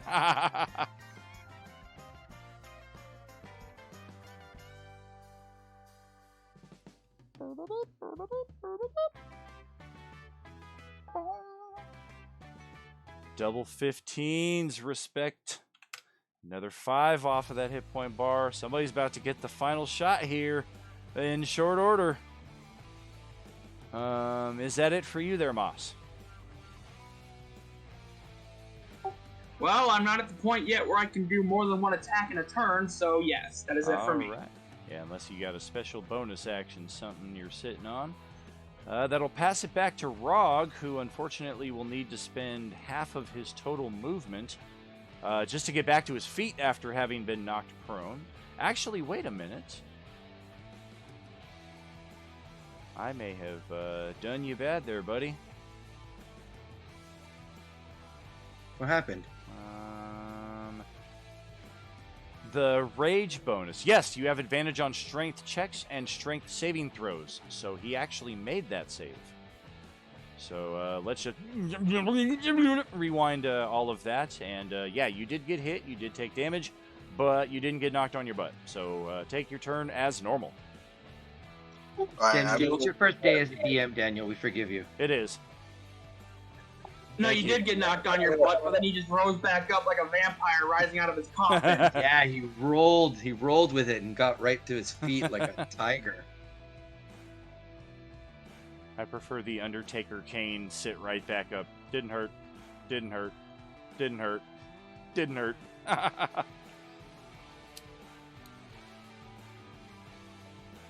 That is 30 feet, right? You got it. Alright, attack with my great axe again. Alrighty. Oh, a miss. You do have a ton of HPTV hero points, though. You will need a 6, however, to hit its armor class of 15. Unless, again, somebody has an inspiration that they wish to pass along to Rog, be it a T3 or an HPTV. Actually, no, what am I talking about, dude? Rog's got HPTV of his own. You can spend your own inspiration. Yeah, I'll do that then. All right. So you'll lose your major bonus and be sitting on a bunch of minors. 8 hit points is going to leave it with 1 hit point. You're going to have to scroll in very close on this beastie to see that tiny little red sliver of a hit point, but it does have one. As Boomkin's turn comes up, and Sarah is just like, yes, gimme. Sarah, insulted to death. You gotta insult it to death with vicious mockery. Gimme. Come on, you're gonna one-shot Yeah, it. but I don't know if it's gonna do it though. Boomkin just needs to fart on this thing and it'll die. It's true. Okay, well anyway, I'm gonna make my way over to it because I need to be in range. Yeah. Well, you are in range already. No, most of my things I have to be within 10 feet. Not vicious mockery. No, not that, but I don't wanna use my vicious mockery. I just wanna like slash it with like my sickle. Let her cook. Let her Go cook. for it. Yes. Go for it. Oh, that's a hit. It's done. Oh. How do you kill it there, 2 Sarah? points of damage. I slice its head off Oh shit! with my sickle. And then And you its wear it. blood And then is you just wear it like- as a hat. No, and its blood is just like spraying everywhere. And then I Look and then at I that stick its head in my backpack for later. And you that's- destroy everything in a nuclear explosion in the process. Yes! Why is that graphic? Jesus. That is With what, you just fantastic. with what you just described, here's what I imagine happens. You just swing your sickle, and its head flies up into the air as its blood just gushes out of its neck like a geyser, and you just hold open your bag, and its head just perfectly falls right into your bag. Oh yeah, because I'm that classy. Oh my gosh. I like the decapitation there, Sarah. Congrats on the first party kill there. Congrats on everybody for getting a little something out of this frickin' thing and strategizing a very well put together plan to capture it in the center of the map. That worked out pretty well after night 1 was... There it is! Oh, there it goes. Night 2, much more in our favor. And before we get on to tangible rewards, let's get on to the better type of rewards. Open your character sheets on the experience points section. Enter the number 300. This is indeed Sparta. And note that when you do so, that little red anvil next to your class will start pulsing red. That's your indication to level yourself up. And we can, in fact, go about doing that right now during the 10-15 minute stream break anyway. By all means, keep RP going, keep chatting in and out of character as you go through your level up process. If this is your first time leveling up, by clicking that red anvil next to your class, it's going to open up the Character Mancer for you again to help you guide through level 2, just as it did for level 1, and so on and so forth. But yeah, go ahead, do your level ups. Congrats on that, and let's just see what kind of aftermath we're looking at here, what kind of reward we're gonna get, how the Wolof might go following our adventure here. I'm gonna close out the turn order tracker. And on the live stream side of things, I'm going to give my my vocals a little break here for 10-15 minutes, and we will see you on the other side. Are you with us? I'm gonna clasp everybody on the back and say, "Well done, my friends." Yeah, I'm gonna say congratulations to everybody. Man, that was really good. Especially your one shot. Oh yeah, that was. I mean, if I'd failed that, it would have been pretty embarrassing. Yep, but you got the first kill, so that's awesome. Rog is sad. He wanted the kill. Mass begins to feel something stir within himself as the as he gains the rush of power, and something's going to be happening with Manus once we get back from the break. Okay, I'll be back in a minute. I might need We- help We leveling. put the XP in. No problem. So just go to your character sheet, and there's like a little anvil symbol next to Yep. your name, and just click on it, and that'll open up to level up. Okay. And it says, like, I guess for my class, it says HP 5. Do I click anything or do I just continue? It also says multi-class as well. So you can either roll for your hit points, in which case you might roll a 1, or you can just take the automatic number. Like my automatic number is a 5. So if I roll and I roll something less, I'll get less. So you have to weigh your options whether or not you want to roll. In some of my other games, the DMs let you roll twice, but I think Daniel only lets you roll once. Okay. So you got to make like a judgment call whether or not you want to try rolling, or whether you want to just take the average. Okay, then I'll just take that out. I'll just leave it at what it is. And I don't have to do anything for multi-class, right? Because I don't think that's... If you don't want a multi-class, you don't. I'm not sure if I did it right. You did what right? The roll for my HP.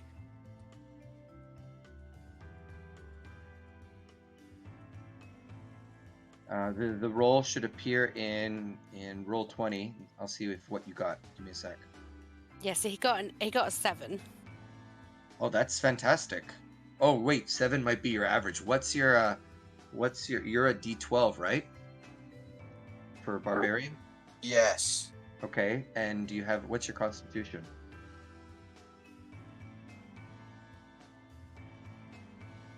$13. 13. So it should be a +2. What's your constitution modifier? Is that a +2, I believe?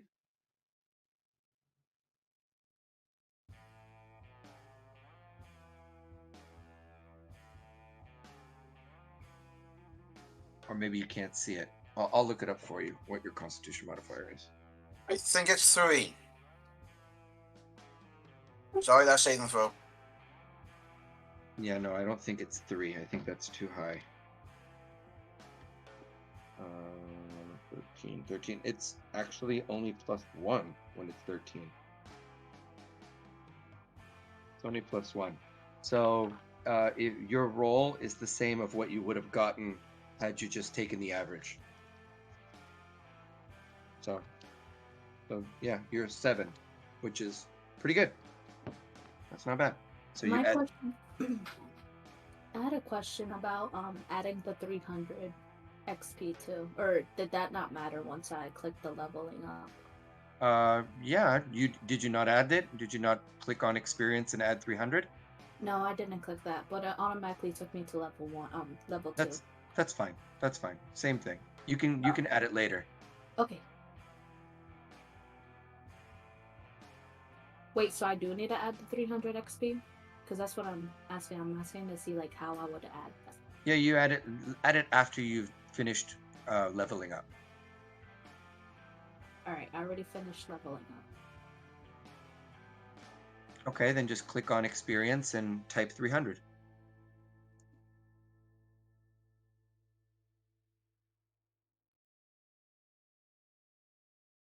Got it. I didn't even see the the text box right above it. I was like clicking the actual words experience points, and I'm like, well, it's not doing anything. But I got it now.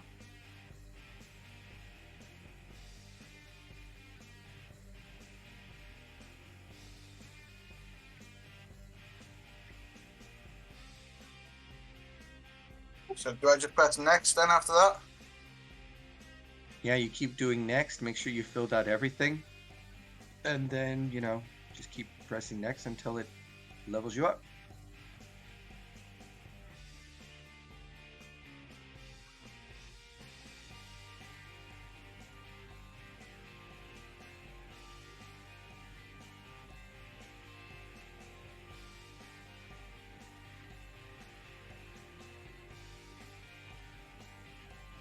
I think when we come back, I'm gonna ask to inspect the carcass for anything, any valuables or stuff like that, if it's still existing.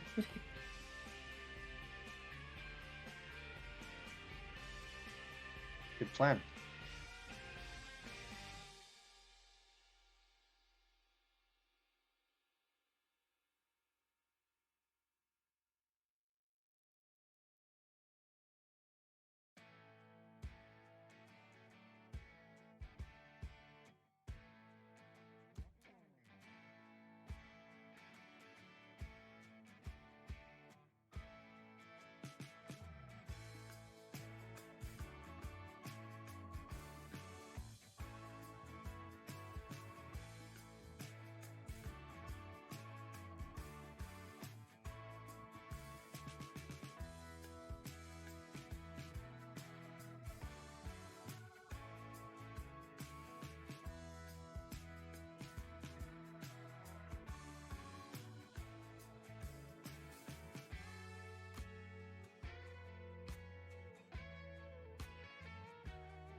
How do I add things back on? I've deleted my rage off by accident.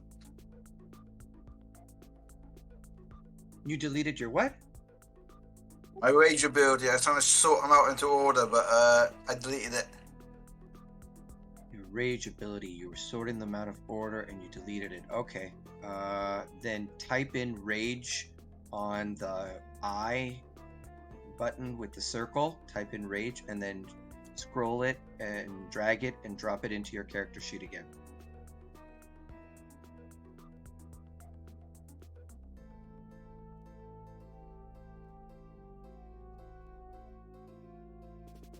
At least I hope that works. If not, then it'll have to be Daniel that helps you.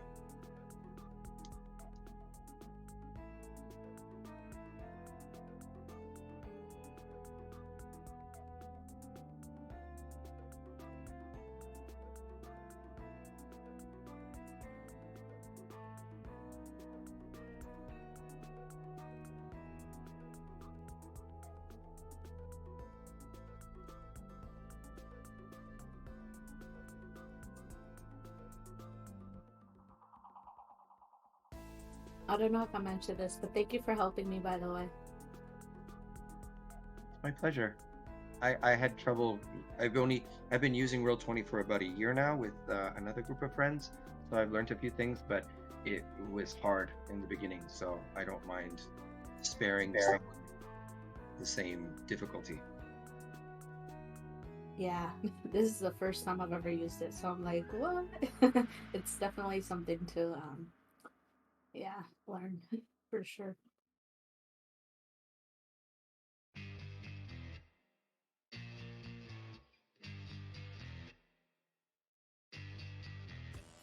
But it's really cool, the visual, like how it transforms the game.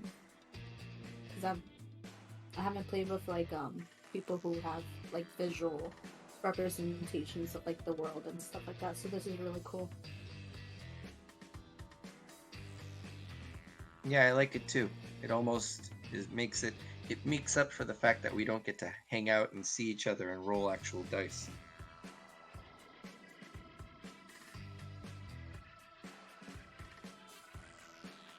Yeah, for sure. And I'm like a visual person too, so I'm like, what? Like, what do you mean? So just seeing like the characters is like really cool. Howdy, Okay, friends. where do I add in this 300 XP? Up at the top where your name and your class is, there's a thing that says experience. Click on it, and then you can type in 300. That's right. That's how you do it. Dan, you have to add rage into my character sheet again. I deleted it off by accident. You losing your rage puts me in an even more of a rage. Ah! What the fuck is going on? Of course I'm kidding. Is everybody level 1? Or what? Well, I should say level 2 now. Yeah, we're all Yeah. now we're level 2. We were level 1. Sweet, so I didn't miss a lot. Oh yeah, just Oh the no, this first was session. like the second. This is Yeah, the this second was the game. second one. That was the first thing we've ever fought.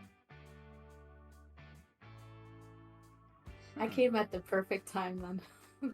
Yeah, Oh, yeah, this worked perfect. out very well. This Sunday is kind of the off one that later on today will be the session 1 for Group 4, and then this is our session 2 for Group 3. Exia, you are good to go on your rage again there, buddy. Thanks, Dan. Oh, my pleasure, my pleasure. And here's the monetary side of it, and we don't even have to go the route of trying to convince him. Grumbo is so appreciative of your group's fine work and the fact that none of his animals were killed under your watch, that not only is he going to pay your group the agreed upon 50 gold, but he will pay you an additional 50 gold. We'll make it a total of 100 for your collective to divide as you see fit. So who's gonna divide it? Well, how many are we, guys? 5? 6. So, well, yeah, it was supposed to be 6, but Wood Wizard didn't show up, so 5. So that's like 20 each. 20 each. 20 gold each, guys. Yay! I'm Richard. That's it. Let's not forget Connie, who just because she couldn't make it this time doesn't mean she should be left out.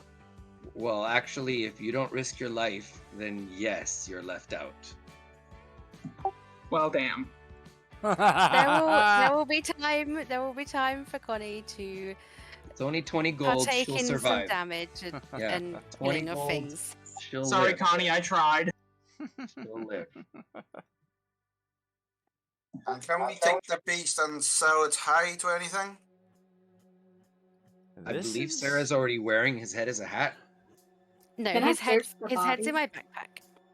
What in the world is this?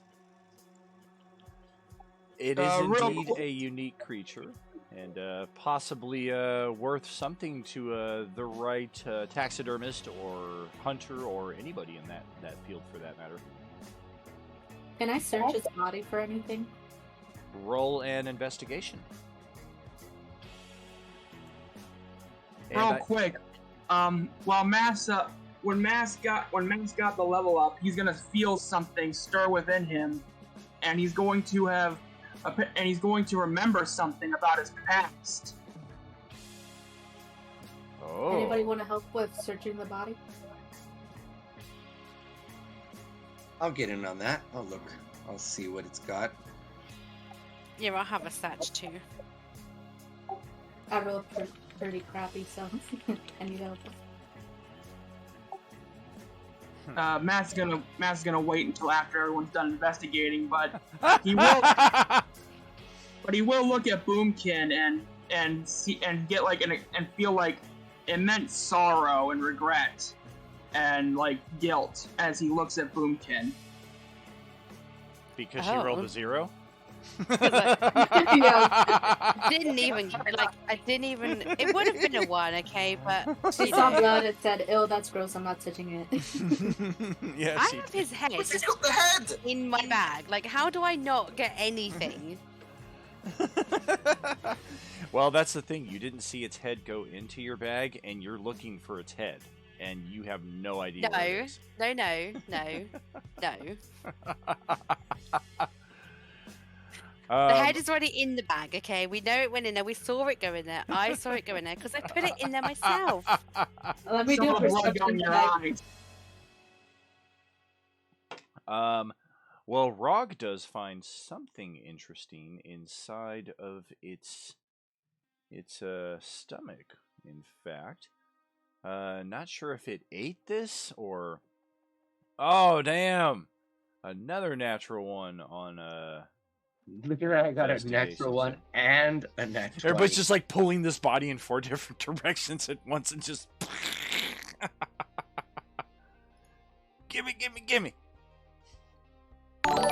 Hey, Pop Tart, what's going on? Welcome to the stream. Thank you for the resub. Thank you. Always a pleasure to see you. But what Exia, or Rog rather, finds inside of this thing, he has some reason to believe this might be a natural feature of the beast, which makes it all the more perplexing.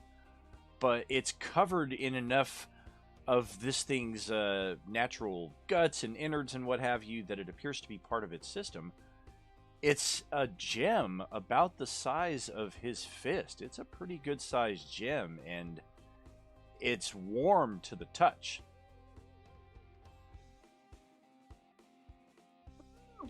I just found rain.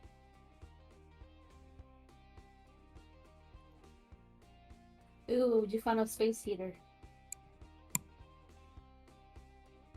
An expensive space heater.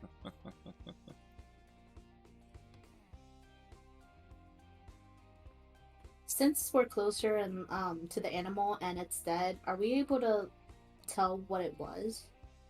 Like, can we do like a history check or anything like that to see like what type of animal it was? I wasn't sure if I Yeah, missed absolutely. that. You can give that a try. Okay. What would I need to roll? Kind of user's choice in this respect. It can be found a number of ways. Somebody might try to search their arcana knowledge. Somebody might use history, as you suggested. Somebody could use survival to use their knowledge of natural things. Knowledge nature is also possible. Can I do a history check? Yeah. Man, all the natural 20s are on the wrong side of the dice today. I know. Good That's making up for all the good rolls I had earlier. How about Anybody that else? 13? How about that 13, Daniel? Is that good enough for her to know what it is? 13 may give us some info, but if we collaborate on this, we might be able to find out more as a group. If we're interested in that. I'll try survival. Something to think about too, guys, is if this is part of a group, so are more gonna come back, or if it's just a lone wolf just roaming around. They usually come in packs, so Or- just something yeah, to think about. Or if it has babies waiting for it to feed with those teats. But then I would Yeah. just pull its head out of my bag and show him what happened. Does anybody have an arcana that they might want to back that up with? Possibly Sarah or Mark? I do, but like I've got better skill points going on in other places, but I don't know if they're suitable. What do you propose? Well, I've got either insight or survival. Have like the highest ones. Survival is certainly an option. Here, I'm gonna Wow. roll a survival. Moss has like no arcana whatsoever, and he's just like, I'm just gonna try to. Oh yeah, I heard something about this once upon a time. So history, survival, arcana, survival again. I mean, I feel like I'm gonna be kind of successful here. I've got 23. Yeah, that's Me and my pretty no damn memory good. heard something about this once upon a time. Pumpkin's just a dumb blonde. It's an animal. That's what you gathered. It seems to run on some kind of electricity. Well, this is what is known as a herd skulker. It is not a natural beast of any type. It is, in fact, a monstrosity. In particular, it is a shape changer type of monstrosity, as we already discovered, and they are very, very foul-tempered. They're some of the few beast-like monstrosities that don't still retain a kind of neutral quality, like don't fuck with me, I won't fuck with you. These things kind of go out of their way to get into some shit. And the fact that they can change shape to disguise themselves as any of these domesticated herd animals that it can see, a few examples listed below. It is also particularly good at a few abilities here. The herd hidden, in particular, had allowed it to get away with some mischievousness there for the first couple nights before your group came along. As far as the gem that is contained within it, it seems that the way that these creatures come into being is the result of magical ritual manipulation. Somebody at one point in time took what was an animal and made it into this thing. And whether that was done on this world or whether it in fact was from an alien world is possible, because these things are known to be to get around to numerous systems. For those of you who have any arcane knowledge of like planar travel and Spelljammer and stuff like that. But the gem itself does appear to be a good-sized fire ruby, and any of our characters who have appraisal type stuff, are rogue types primarily, I would say roll an investigation check and see if there are any ideas as to what that might be worth. I wonder if the beast's final words as it died were Edward.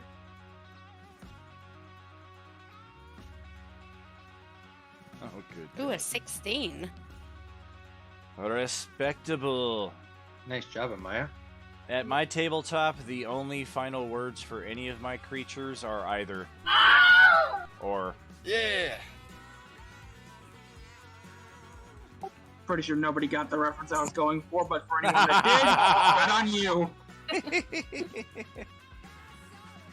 I certainly did not, admittedly. A 16 investigation check tells us that this fire ruby is probably worth about 300 gold.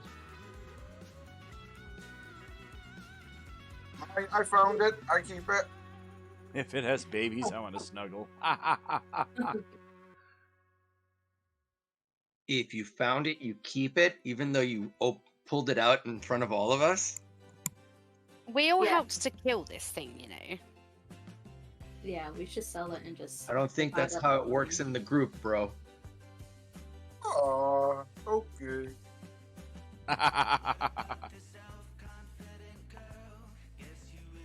Okay, so now we've killed this thing. Has everyone finished looting and prodding it and poking it? There's still a farmhouse if you guys want to go assassinate the farmer and loot his shit.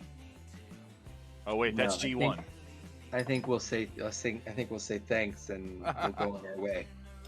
Thank you should all just so much. Let's go sell that gem and split that. It's another 40 gold each. Wow. No, Should I more. carry- Yeah. Should I Keep carry it the full. orphans too? Because I'm a Goliath, I can carry a bit more. Okay. Can Well, Mass you- has something he needs to say to everyone first because he realized that he just regained a memory. Okay. Okay.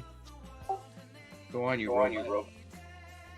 I remember many, many years ago, I had served under a dangerous man known as the Baron.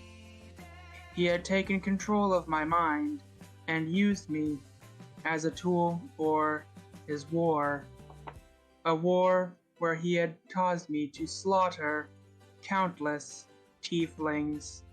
It had become known as the Tiefling Massacre, which is why, Boomkin, I wish to say that on behalf of myself, I apologize for what I have done to your kind, and I hope that one day you may forgive me for what I have done.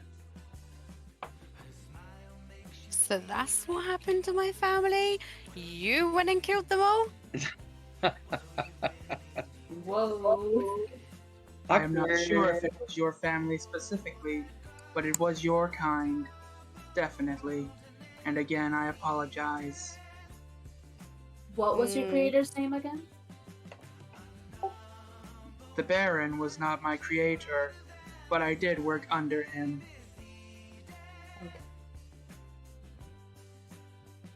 Well, then you just best make sure we don't come across that tiefling land, because they will not like you. Considering that most, if not all, were slaughtered, I don't imagine that would be a problem. Oh, well, we're going to go there, and we're going to see. Going to see how many of them are left, and how many of them recognize your face.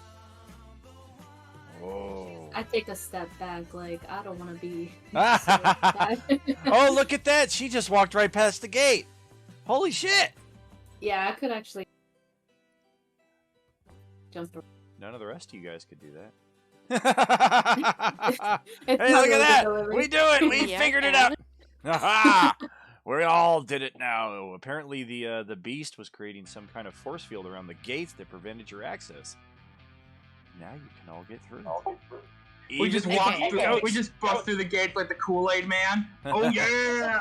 Later. Here go the goats. That's level 2 powers. You get to go through gates now. Hey, I was gonna say we should talk to the farmer and let him know, what was attacking his herd, and also just let him know that we took care of it. And I wasn't sure if, with the description, if this is kind of like a lone animal or if they do come in herds. I wasn't sure if, like, her investigation check, I think it was, or survival, if it told her any of that information. There's never been a record that you're familiar with of there ever being more than one in any location, because they're pretty rare, and they don't breed naturally. Okay, sweet. Then yeah, just tell him that it was just one and done. He's good. Oh, thank you. Yes, I know I will sleep easier at night, as will all of my family here. You have given us much peace, and He is more than happy to turn over the excess half of the reward, which we already went through in that respect. Awesome. Okay, Alright, so, Daniel, we're gonna like hunker sleep for the night, I guess, and then maybe Cool. in the morning we'll go into town because we don't really have anywhere to sleep, do we? Maybe we should just sleep here with the farmer's place and then head into town in the morning and sell our beautiful gem that Rog got for us. Rog, if you found the gem, why don't you keep 100 and we split the other 200 between the rest of us, Rog? Okay, but I pick up the piece and just sling it over my shoulder to take with us as well. Okay. Well, Grumbo is quite happy to have you all stay in his farm, in his farmhouse, whatever your preference would be. He only has the one tiny bed. He is a tiny halfling. But otherwise, feel free to make yourselves at home in the corner with all the comfortable pillows and the nice clean rug. Again, like we had last session, he is an exquisite chef and goes all out making a celebratory feast in celebration of what Nice. we just went through here. So everyone gets a nice full belly, and in fact, let's just double down on that. And let me check. Yep. Pretty sure. Yep. Max is actually gonna do his sentry rest right by the corpse of the herd stalker to make sure that nothing happens in case like the corpse comes back to life or some crap. Thankfully, it doesn't. I am known for bringing my villains back because I did grow up with Jason fucking Voorhees, but thankfully not all the monsters share that trait. Okay. On your character sheets, if you open that up, right in that box, kind of triangularly wedged between your proficiency bonus, your strength attribute, is an empty box called Inspiration. Click that empty box, the dragon will appear, and all of you have an inspiration above and beyond any tier 3, tier 2 subscriptions, HPTV bonuses. This is the kind of natural way of obtaining inspiration through creative roleplay, creative solution, and just excellentry. Thank you. Oh, of course. Boop the snoot. Thanks, Daniel. Yeah, thank you. Enjoying. All right, Thank we you, all have sir. some RP. food. More inspiration. Now, Grumbo is going to, in fact, be packing all of his stuff, all of his wagons with his animals, and heading into town the next morning. So if y'all want to just travel together, great. If you want to get somehow an even earlier start than a farmer, I don't know if that's possible. No, you can leave earlier. No, that's too much work. We'll just catch a ride on his little wagon and we'll go back into town. Alrighty. Yeah, we'll Yeah. leave with him. Very Yeah, cool. sounds good. Does Very that mean we all get a long rest there, Daniel? Absolutely. Okay, so everyone press the long rest button under your characteristics. Yes, sir. Yep. That should heal up at least Rog's hit points. You look like you got hit pretty bad, my friend. Are you okay? Feeling better? Oh, feeling much, much better. Oh. Well, I tell Rog that his axe did a great job and did a lot of damage, and it was impressive when he fell, but then he got up right away. That was pretty awesome. Okay, let's go into town. Let's try selling that gem. What do you guys think? That sounds good to me. Sounds like a plan. Okay, He so we fell head into down. But he got up again.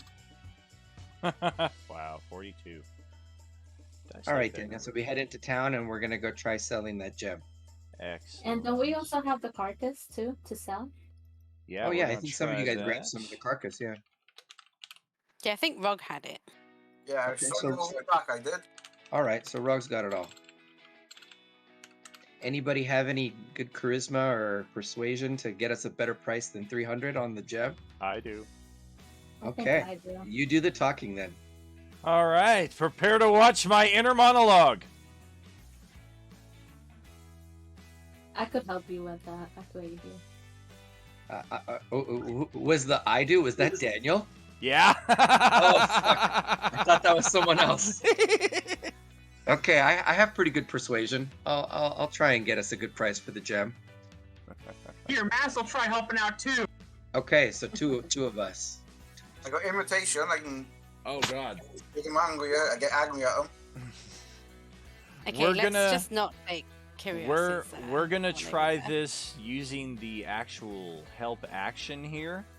I know, Don. They're only in session 2 and they got a level up and a long rest, dude. Don't you wish you were in this group? Ha ha ha ha ha. So, oh god, we're gonna intimidate and so we're gonna sweet talk the shopkeep, and then when he doesn't budge, we're gonna knock his ass out. I see. Yeah, that's the Um, way. What I was initially going to say is let's have Mark use the actual help action to help Diego so that when Diego rolls, he's rolling with advantage. So he gets the 18. Amaya comes along with that smile and backs it up with a 17. And then Rog comes in and ruins it everything with a 19. And just the whole town is in flames about 4 seconds later. Maybe he threatens him that if he doesn't treat us well, that there will be consequences. Maybe we'll say that's what he does. This is the way. I'm the sugar and he's the spice. Peace was never an option. I don't Well- want peace. I want problems. Here's the good news. As you begin your interactions with Charlie the shopkeep, he is quite impressed with the gem that you have brought. And there's not a lot of need for haggling, as his initial offer is actually 500. Whoa, And guys. as you begin to try to persuade him, not necessarily for more, but you're just being pleasant guests there in the shop. He actually just kind of, in the process of chit-chat, he's like, and yeah, it sounds like it was a hell of a fight against this thing, so I don't know, maybe you should each take one of these. And he passes you each a little vial with some bubbling red liquid in it, i.e. The Potion of Healing. And if Okay. you search up simply Potion of Healing in the compendium, the lowercase I there, you can drag-drop that onto your character sheet. You're going to see 2 options, one of which is from the DMG, one of which is from the Lost Mines of Phandelver. Either of which are the same, doesn't really matter which one you drag to your sheet, they do the same thing. So 500 gold, a Potion of Healing for each character. And as far as the carcass is concerned, let's just see what kind of market we might have for that. Rog, is it okay with you if we each take 100? Yeah, it's okay. Okay, everybody add 100 to their you. character sheet. Thanks, Rog. Very generous of you. Let's Thank go buy you. Rog Rog some ale. Make sure it's 100 gold and not 100 copper, too. I want all the copper. Boom, she just adds 1,000 copper to her character sheet. And she never moved again. Crushed under the weight of her penny collection. You're carrying too much to be able to run. I tried the Scrooge McDuck into the pile of coins, but got the Peter Griffin version instead. Yes. Ow! Did everybody add the potion of healing to their character sheet? Yep. Yep, and the 100 gold. And common No, I house rule among 5e tables, one that is also used here at Roleplaying Unlimited. Healing potions, mind you, not all potions, but healing potions, you can use a bonus action to quaff one of those in the midst of combat, so you're able to kind of keep yourself afoot while still maintaining your almost full attack potential. Thanks, Daniel. That's cool. Oh, absolutely. Yeah, that's Oh, cool. that reminds me. I chose a healing spell as well for my Ooh. character. How about So that? do I. Have healing. I have healing word. Anybody? What did you get, Sarah? The same spell. That's good. That's the best one because you can do it from far away. The other one you have to be able to touch the person. Yeah. So this one is. Yeah, I one's better. kind of figured that. I saw it and I was like, I'll just go with this one instead. And this one is a bonus action. That's the other good thing. So you can Oh, still attack. nice. Yeah. And Bonus And as action healing is the way to go. Bonus action healing And is as the a way to go. very squishy rogue, I appreciate you too. Hee-hee. And this always comes up. I think people assume the answer is no when the answer is in fact yes. Can I use my own bonus action to stuff a potion down somebody's throat when they're unconscious and about to die? Yes, you can. Nice. Nice. You just, of course, you do have to be next to them because unlike Healing Word, you can't like Tom Brady the shit into the guy's mouth from 60 yards away. But unless you Why roll a nat 20. You can try, but then you just end up putting them back in death save mode with all the shattered glass inside of their maw. That's true. Just smash the potion over their head. All right, let's go see if there's any more work at the tavern, and let's go celebrate our first victory, guys. Wait, first we need to see the body. How much that Oh, would oh, cost. sorry, yes, you're yes, right. yes. You're right. We have Yes, the, yes, yes. the roll for that, and there does appear to be a market for an exotic creature such as this. It's a good news, bad news situation. So it depends on how y'all. Well, I guess it's good news either way for your party. You can sell that carcass right here and right now for the wonderful, wonderful price of let's say 60 gold. Or What? if you're willing to take a bit of a trek down to the capital city of Viator, Charlie the shopkeep is good friends, and this is his words. So take it with a grain of salt. He claims to be good friends with the Illithid owner of the Illithids Casino down in the Devil's City of Viator, I remind you, or tell you for the first time. It is a city of tieflings, ne'er-do-wells, and all kinds of illicit shit. Didn't you say like Nice that would be a looking really there. bad idea to go there? Didn't you say something like We've had parties that have had issues there in the past. It all depends on how you approach it and how you mind your steps, and not necessarily in an obvious on the nose kind of way too. So enter at your own feel risk. I feel like there could be like a slight advantage because I'm a tiefling. Sure, I'm sure there is, But we but also maybe have a murder. we should wait till we're a little higher. higher than level 2. At the mention of tieflings, Mash just kind of starts shaking, like proverbially sweats. It's like, oh no. Yes, take me there. Take him Yeah, back. we also have a mass murder of tieflings with us, so I don't know how much you would help us in that. Having him Emphasis along. on the mass. Did he murder 44 of them? No! I assure you, it was more than 44. Okay, so I guess the question is, do we want to sell the carcass now, or do we want to take it with us on a trek and potentially get more gold? For a few gold, I think we're a little low at level 2 right now to go trekking to such a bad place, but that's just my opinion. You guys can decide. I say the same thing. I think we should might as well just get a little bit of gold, and then on our way to other places, we could also, try to find other means of gold. I don't think it's really worth going into there if it's really bad.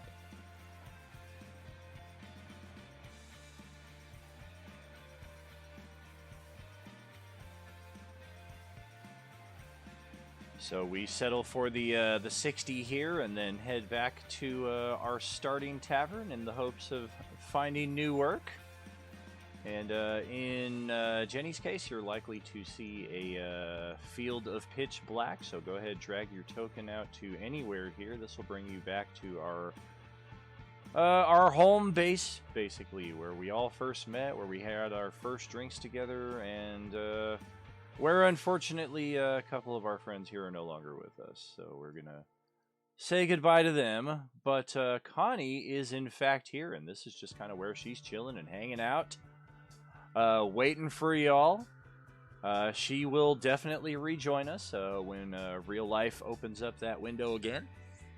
And this, in fact, this handsome chap with the well-coiffed mustache, he is Francisco, and he also offered to pay your group 50 gold pieces for helping out Grumbo. So, congratulations to a little extra in the party coffers here.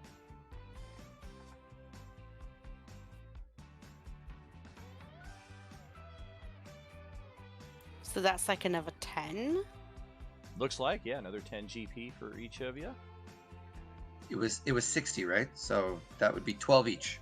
Correct.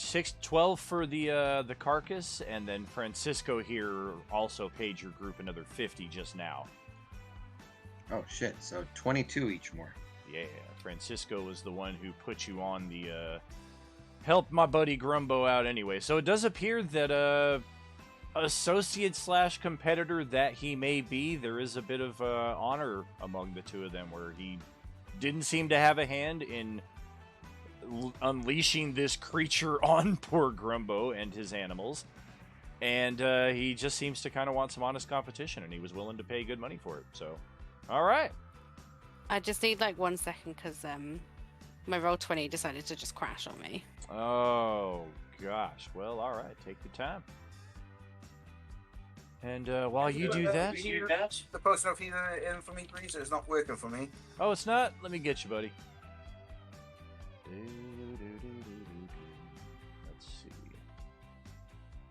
Shortcut going forward. If you're in the compendium, try to find the most relevant words. So, if you don't want to type in potion of healing, just healing, and then maybe scroll through the list until you find what you're looking for. Assuming the compendium actually works for you. In Exia's case, doesn't appear to be. So, potion of healing added to your sheet there, buddy. Well done. Yes, indeed. And yeah, that takes me back to where I was going. I have a new. Here comes a new challenger.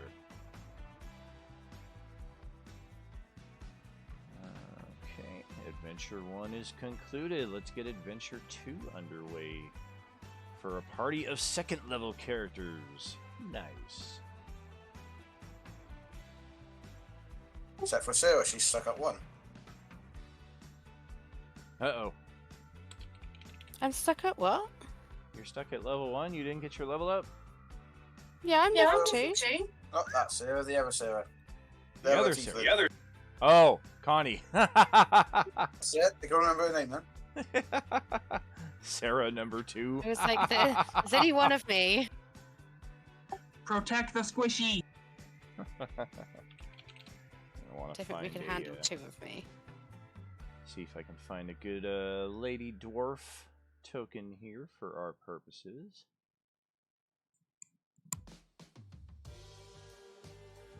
Gotta have something in my arsenal. What the frick?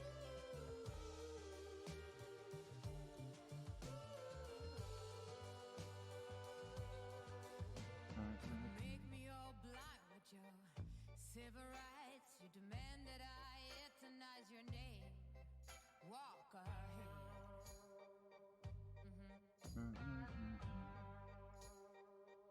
I'm gonna step out for a hot second. I'll be right back. All right. And of course, spend any money you wish to in the bar, up to and including none. I mean, if you're not drinking, eating, you're not spending nothing. But if you are, minus a few coppers, a silver, whatever kind of quality it is you're looking for. This is not the fanciest place, so there's no need to spend gold pieces for your food and drink here. At most, you could probably get a banquet and a lot of drink for probably about 30 coppers or so.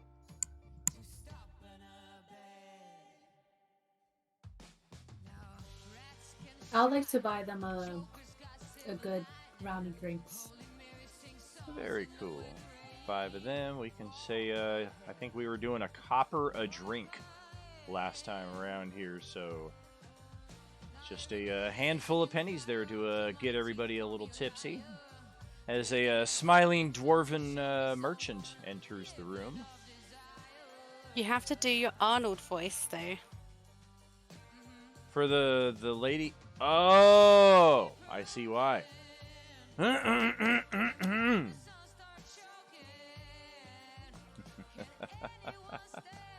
Dang it, Sarah. All right.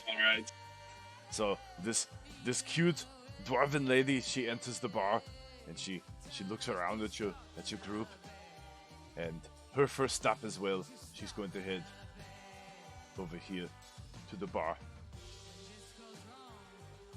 and in a particularly raspy female dwarven voice, she asks for a pair of dwarven meads if they have them.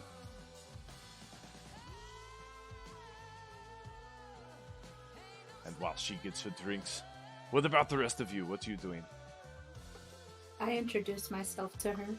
Hi, I'm Amaya. Ah, good morning. I'm Rock. How are you? I'm doing good. What about you? Oh, it's a little hot outside, but a couple cool drinks ought to take care of that. What's going on with you? You having a good day? Yeah, we actually just defeated whatever that was. Yeah, we just defeated a monster, so we're just kind of celebrating after our victory. Oh, you guys do stuff like that? Like you hunt down monsters and things like that? Yeah, for the right amount of coin. Ooh. Well, good. Let me, Oh, good. She grabs her drinks. Is this your table on the other side of the establishment? Yeah, I was just heading there. You want to come with me? Yes, please. I have a proposal. Sweet, let's go.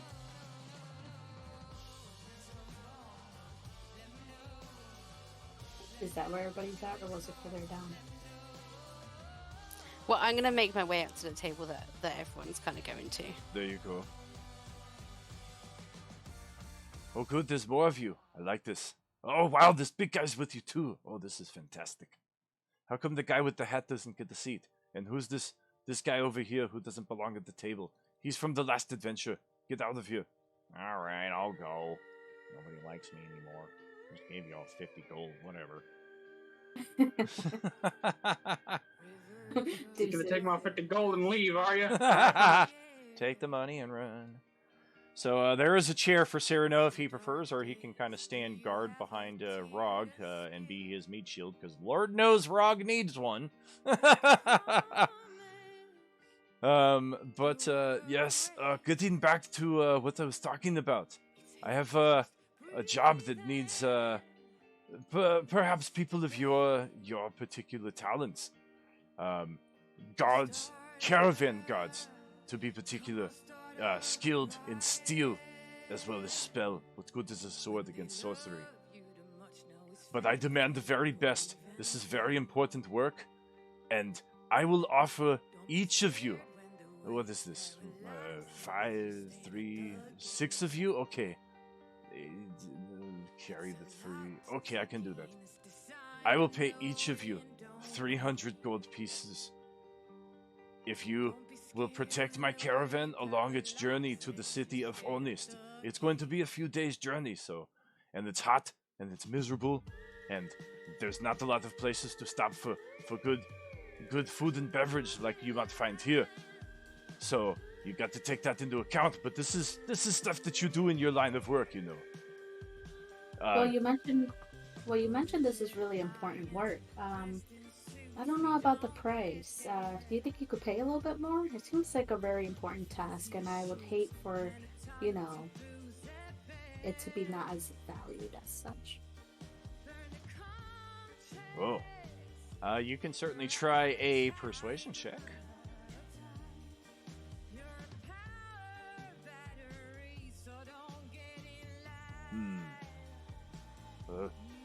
Can I use my inspiration?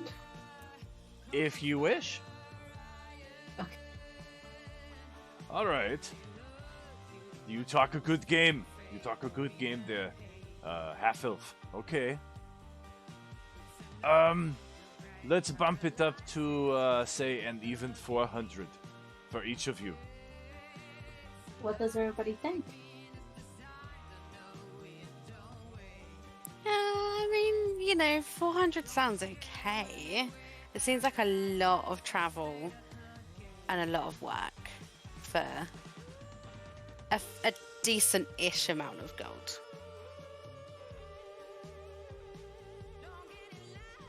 Rog doesn't mind, he's just too busy drinking away. Maybe we start with 400 as a a solid guarantee, and if there's something beyond what your words and your accomplishments are able to provide, then we can perhaps discuss a bonus at the conclusion. I mean, that sounds like a fair deal to me. Yeah, that sounds good. Rule number What exactly- 63, Arnold. What exactly are we going to be protecting? You said a caravan? What are they transporting? Yes, my caravan. We have a few items here that are quite valued in the city of Onist. I have bags and entire sacks full of whole coffee beans. I also have fragrant citrons for the manufacturing of fine perfumes. And last but not least, this is what's going to require us being a little bit quicker, especially in the environment that we're going through. I have fresh limes bound for the seawater port.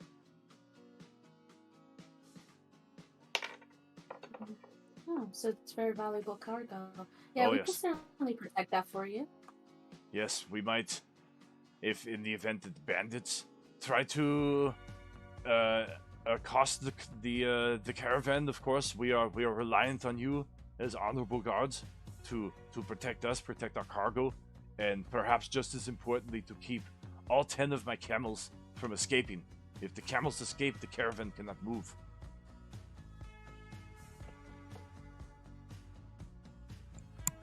I mean, it sounds like a fair deal to me. When do we set off? I'm good to leave after we finish our beverages and our food here. I want to make it very clear here, though, that in the event that anything happens to my cargo, if it is damaged, if it is destroyed, if it is stolen, if it is lost, this is significant financial loss for me, as well as a big stab to my reputation. I have a reputation for coming through in these moments when it is most needed. So, if any of these things happen, the losses will be coming out of your own pay if you are to be found at fault. You need to understand this, okay? Found out fault. I mean, we're not necessarily the ones attacking the caravan, so obviously we'll try to protect it as best as we can, but for no damage to get hit financially, that doesn't really seem realistic. It's the name of the However- game. It's the caravan guard. You have to protect. You have to protect that which you are sworn to protect. It is our duty to protect cargo, and we will do so. THC infused coffee beans. You know it, buddy. We'll make sure to protect your items as well as keeping everything alive. I'm confident that your group will be. I don't know why my voice is so different now. I'm confident that your group will be rather successful in this enterprise. It is just. I'm not a fan of fine print contracts. I'm a very matter of fact, straightforward. I put my money where my mouth is and my reputation at stake when I interact with these dealings. So there's no hidden you signed the contract but didn't realize, oh, we're responsible in the event that things go wrong. No, I'm straightforward about all of this. It is an unfortunate aspect of it, but we all do have to cover our own ends in the event that anything goes wrong. I mean, if all else fails, I'll just transform myself into a camel, and I guess I'll just have to be a camel for a while.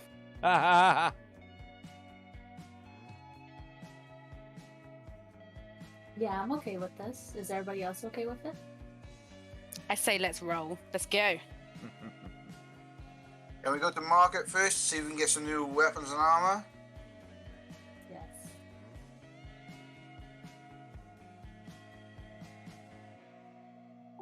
Let us begin our new mission.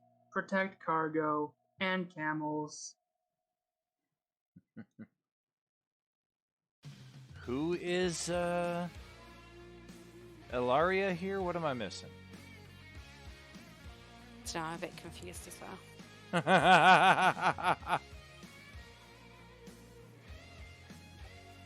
So do you guys want to prep for this journey? Also, how long is the journey? It should be no more than 5 days.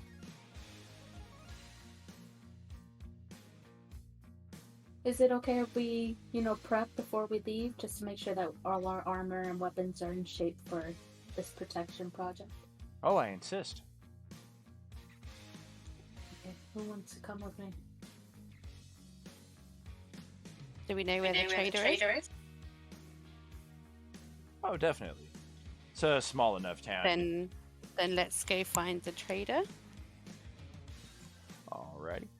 What type of gear are we currently rocking, and what areas are we looking to potentially improve, shore up, etc.? I know some of us aren't familiar with all the options we have, so be a little more general about it here. Armor. I think I'm just wearing literally pieces of leather. Gotcha. You are a rogue, so you do have some limitations, as you can only use light armor. Okay. Yeah.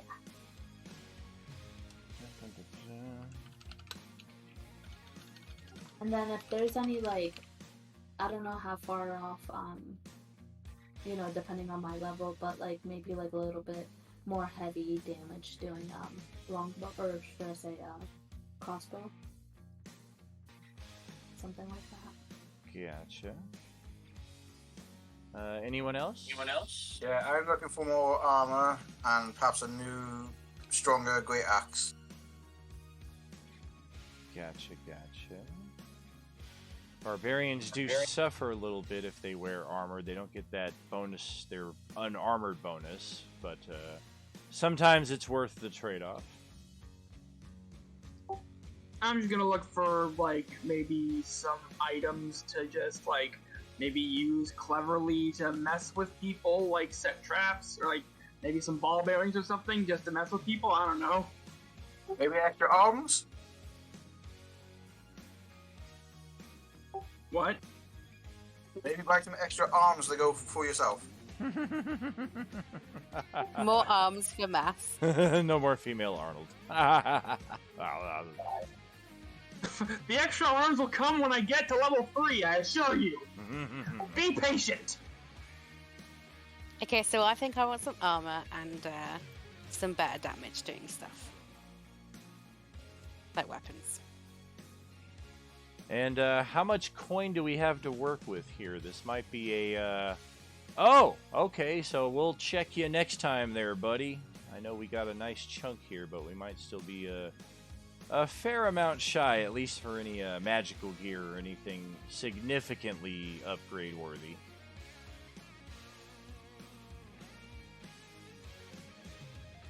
I only want one or the other. I don't necessarily need both at the same time, so whichever one is available, I would take either Sure. a bow or an armor.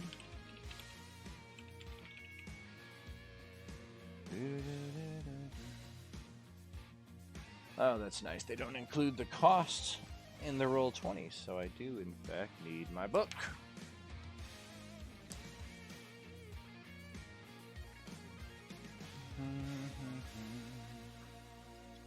Let's see. Well, in Jenny's case, a suit of studded leather armor, which is going to give you a 1-point boost to your armor class, would run 45 gold pieces. Less the 5 gold pieces that you can get for selling back the leather armor that you already have. Yeah, I'll sell back the leather armor. I just don't know how to take it off my items list, but I'll sell that and take the studded armor. Okay. Drag that onto your sheet. I'll show you how to remove stuff here shortly. Oh, go ahead. And how much was that?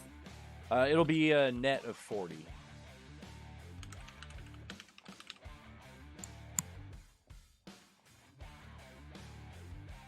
Okay, got it. And in Rog's case, you can wear up to medium armor, so you do have some extra options. They'll just nullify your unarmored defense like we already discussed. And I think... I don't know, I'm going to want to check on this. I think there's like an extra bit of movement or something you get as well. Do I get the +1 armor or just a regular armor? The studded leather regular.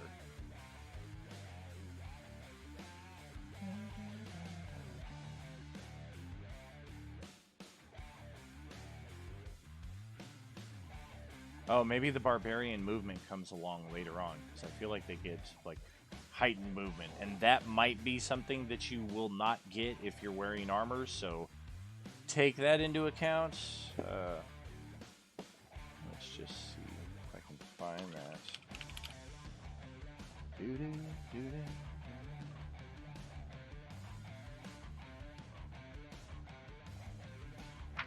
Not there.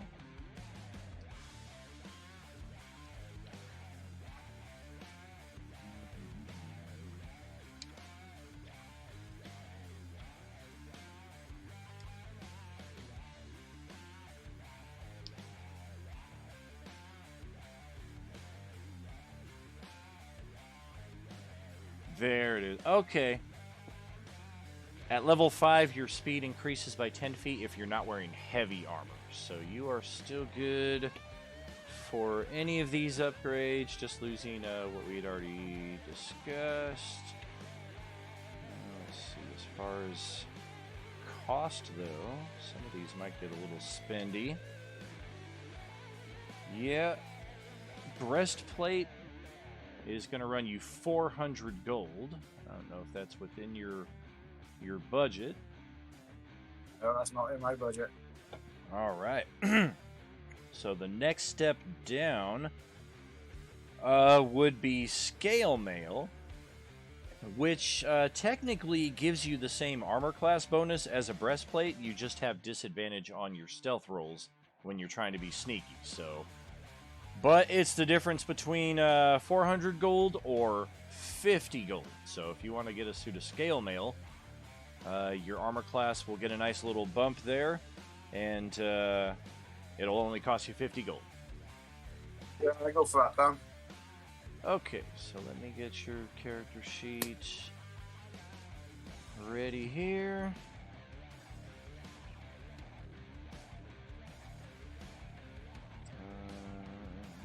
Scaly Maily.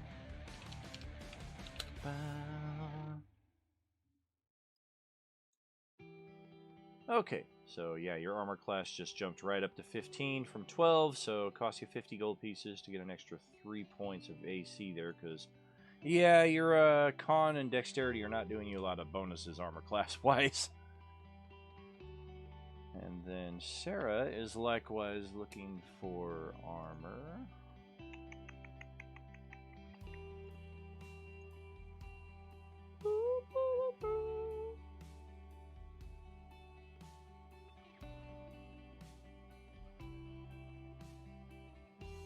Wow. And you can wear medium armor, but you have the druidic thing, which is... There we go. They will not wear armor or use shields that are made of metal. So you can use medium armor, it just can't be metal armor. Well, that's fine.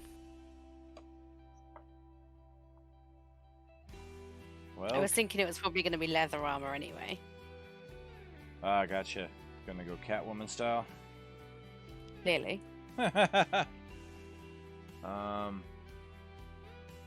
Where is your armor class coming from? +2 from Dex. Oh yeah, you've already got a suit of leather armor, so that's giving you 1 point of AC. Your dexterity is giving you 2 points. You can certainly do the same thing that Jenny did here. Spend 45 on a suit of studded leather, get 5 back for your existing leather in a trade-in, and get studded leather. Instead of the studs being made out of metal, though, like maybe they're made out of bone or something else that's more druidic.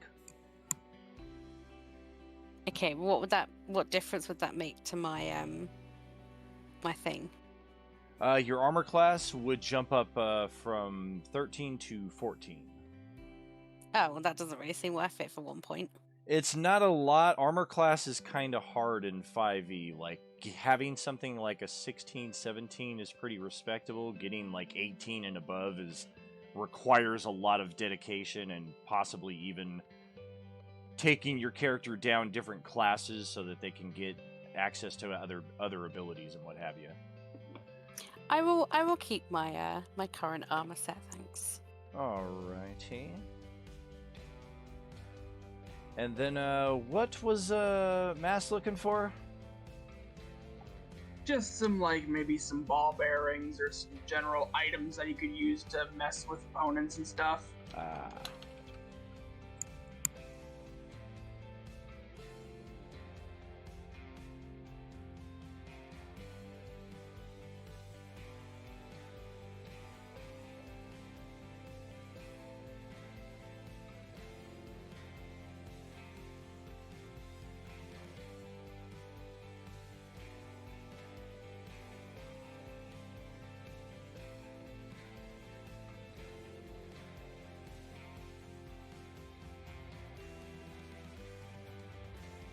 I just see Daniel flicking forwards and backwards for his book. The same, I can see that too.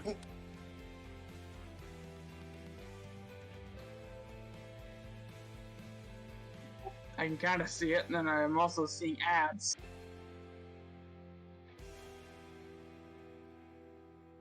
The joys of being a subscriber, ad free. Yeah, I don't have that. He's like, Dear Diary. Because he's scrolling through the book. Love it, love it. So you can get a bag of 1,000 ball bearings for 1 gold piece.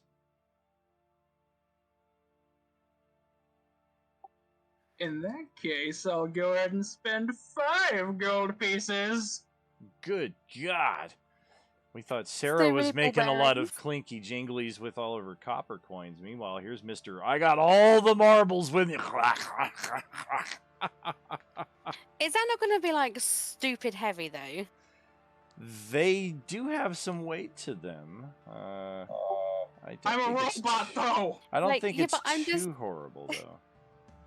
I'm just thinking, you know, you don't want to like weigh down how much you can move around and stuff. Wait, you brought up the weight thing so that I would have to go flipping through the book again. No, I was just.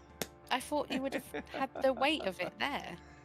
I do. To be fair, I am a man made of metal and wood. I'm not exactly your typical average Joe. Yeah, you are still subject to the encumbrance rules, but that is something that comes up virtually never. If I look at your character sheet and I see that you're toting around 900 pounds of coin and you don't have a bag of holding, I might be like, hey, where are you keeping all this stuff? Or if you're carrying the weapons and armor of your last 30 foes that you've slain and you've not managed to trade them in, I'm going to be like, where are all these extra suits of plate armor sitting? For the most part, though, we're pretty cool with that. And in this case, even though they're heavy, each bag weighs 2 pounds. So you're adding 10 pounds of just steel onto your character, which sucks. It sucks. It's manageable, though. I'm not exactly. Well, none of us are exactly Link. All right. Very true. And even then, the inventory, because I get to page 6, I'm like, crap, I want to cook another shish kebab here, because I'm going to need it. Do I have enough to buy a weapon? How much coin do you have left? Yeah, same All of my coin. I have 152 gold and I have 100 copper. Yeah, I have And- about For a 117. better axe too. Gotcha. I am not getting used to this new headset. All the buttons and stuff are in different areas. I'm not certain as far as better if that's going to be an option, because typically what we're talking about in that respect is magical weapons, and those typically start off at about 800 to 1,000 gold pieces for Okay, the never mind most then. common. If we wanted to switch what we're using, like if we're dealing a d6 damage and there's a weapon that does like a die 8, that's certainly within the realm of possibility. Like I want to trade this short bow for a long bow, so I'm doing more damage. Or I think like what Jenny was saying as far as I don't know if I would ever trade a bow for a crossbow, because then you have to deal with the loading factor, which can kind of take like every other turn for you just to reload the weapon. Whereas a bow is more like, "Ba-doom, ba-doom, ba-doom, I'm going, I'm going, I'm going." User's choice, though, just to be advised that that mechanic does exist for crossbows, and then you kind of have to spend an ability to counter that, so take that into consideration. Yeah, I'll stick to my bow then.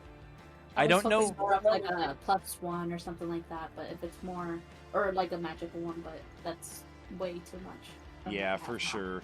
Purchasing magic items is typically the more expensive route. Finding them, however, becomes a little more common once you start getting a little higher level. As far as a better axe, I think Great Axe is about as good as it gets as far as damage. Like, if you were using a Battle Axe, then yes, you can upgrade to a Great Axe. If for some reason you were walking around with a Hand Axe, absolutely we got room to grow from there. Yeah, I'm looking for a great sword. A great S-word. I'll take S-words for 500, Alex. That's swords. A great S-word is going to cost you... are you replacing, or are you just going to add another weapon in? Add it in. I'm bringing the arsenal. Let's see. Great S-word is going to cost you a mighty... My boy trying to be Ben K, trying to collect 1,000 weapons. 50 gold pieces there to add a great sword to the arsenal. And, Yeah, I'll go for it then. okay.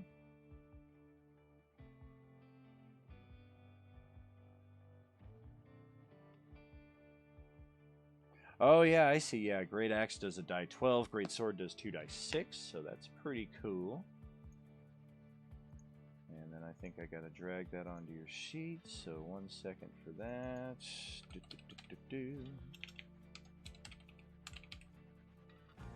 Do we still have Diego? Were you looking to perhaps acquire anything? I know he stepped away for a bit. Yeah, he said he's good. Gotcha, gotcha. Oh, yep, I see it. Okay. Anything else from anyone? We got some new weapons. We got some new armor. We got a couple new weapons. I'm all set. All good to go. Alrighty then. Well then, let's get on the road with our next adventure here. Yep. Limes are loaded, fresh limes. We got our fragrant citrons and our whole coffee beans, THC laced. And this might be uneventful.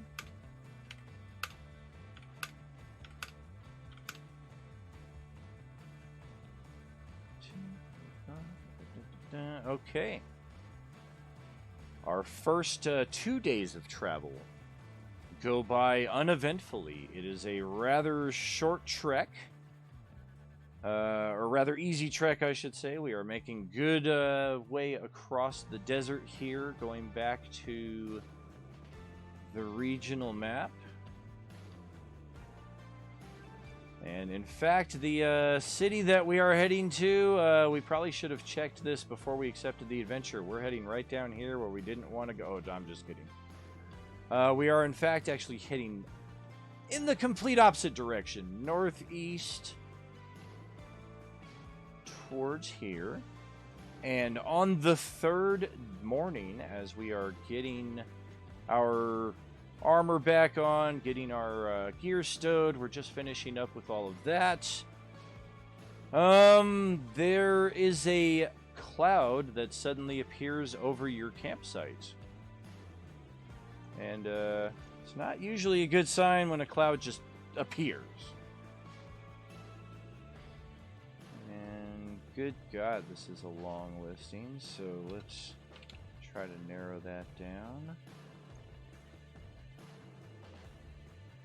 Yes. Hi! A dragon? Oh dear God, no. A blue Oh dragon. my gosh. And remember when I said this was for G4 later on today?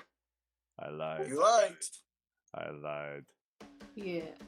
So first and foremost, the blue dragon is listing lazily overhead your campsite, and in so doing, we do seem to have a bit of a problem with its frightful presence ability here, which just give me a second to trigger that. And this is how we all die. The Good game, all. Good game. GG. We're gonna need. Come on. Manifest. There it is. The real deal. That's what a real adult dragon looks like. Lovely. And this is actually the one that has the correct stats, so that works better for me anyway. So I can use this. American love. Each of you who is within 120 feet of the dragon and aware of it, which is the entire party, must succeed on a DC 17 wisdom saving throw or become frightened for a minute. You do get repeats on that if you happen to fail the save. And let's go ahead and see those wisdom saving throws now, please. Dump! Woohoo! Woohoo! Dump! Woo! Ah, Jenny failed by 1. Like, either fail by 10 or just make it. Like, that's just crushing. Okay, so, I'm in danger.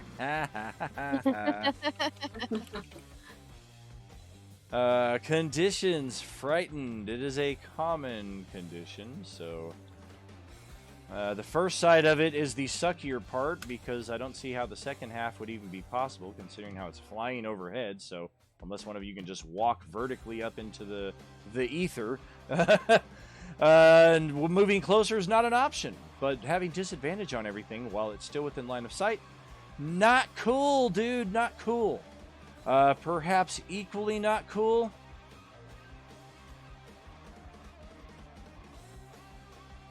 We're going to pick it up here in 2 weeks, as this is our cliffhanger. Oh my gosh. I'm going to send us to our stream ending screen here. Jump on the cam for a few closing moments. And welcome back, Sunday Group 3. We helped Grumbo. We saved the Wolof. We got coins. We got bonus coins. We found a gem. It was worth more than we thought. We sold the carcass. We got more coins from somebody we forgot owed us money. Like, just cha-ching, cha-ching, cha-ching, ching, ching this session. We got all kinds of money.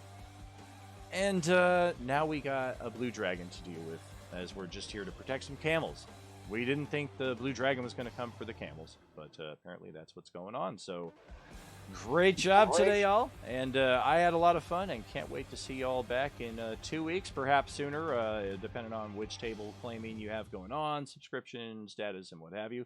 I'll turn it over to you here for a few moments to get your closing thoughts on the session before we close out the stream. I smell an Ultra Draco Lich in the horizon. I'm definitely worried about how this is gonna go. A blue dragon. But this was a really fun game. I'm glad I joined. This is Yay! awesome. Especially for the first session. Oh, so glad to hear that. Thank you so much. I'm glad that you all liked my surprise. Yes, yes. We It will was great. definitely have to tag Emma there in the Discord chat and tag this video or link this video to it as well, because it's in like the first 5 minutes, so it's super easy for her to find and be able to see. I'm just glad we got the fights up there, not waiting there all night. Yeah. I could just see it now. The session ends and we're still just waiting to capture this thing. We haven't seen it yet. We spent 6 straight nights here and we can't find it. Yeah, but now we gotta face the dragon. So Oh, we'll yeah. see if we're gonna eat our words. 5 Nights at Grumbo's.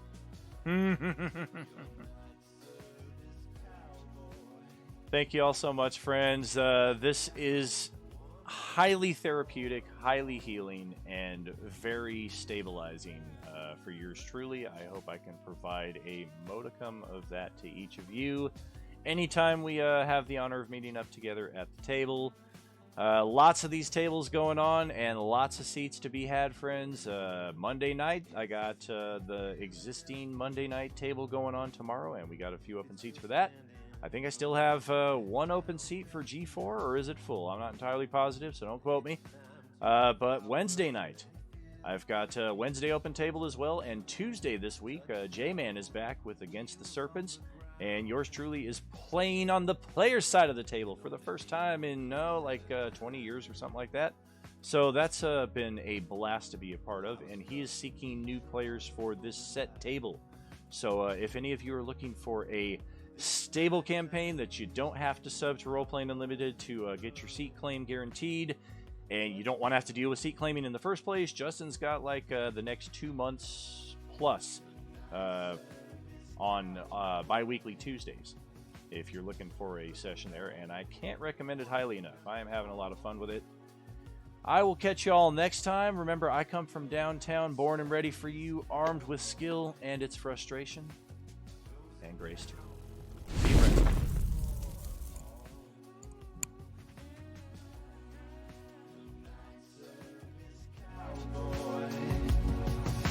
Everybody.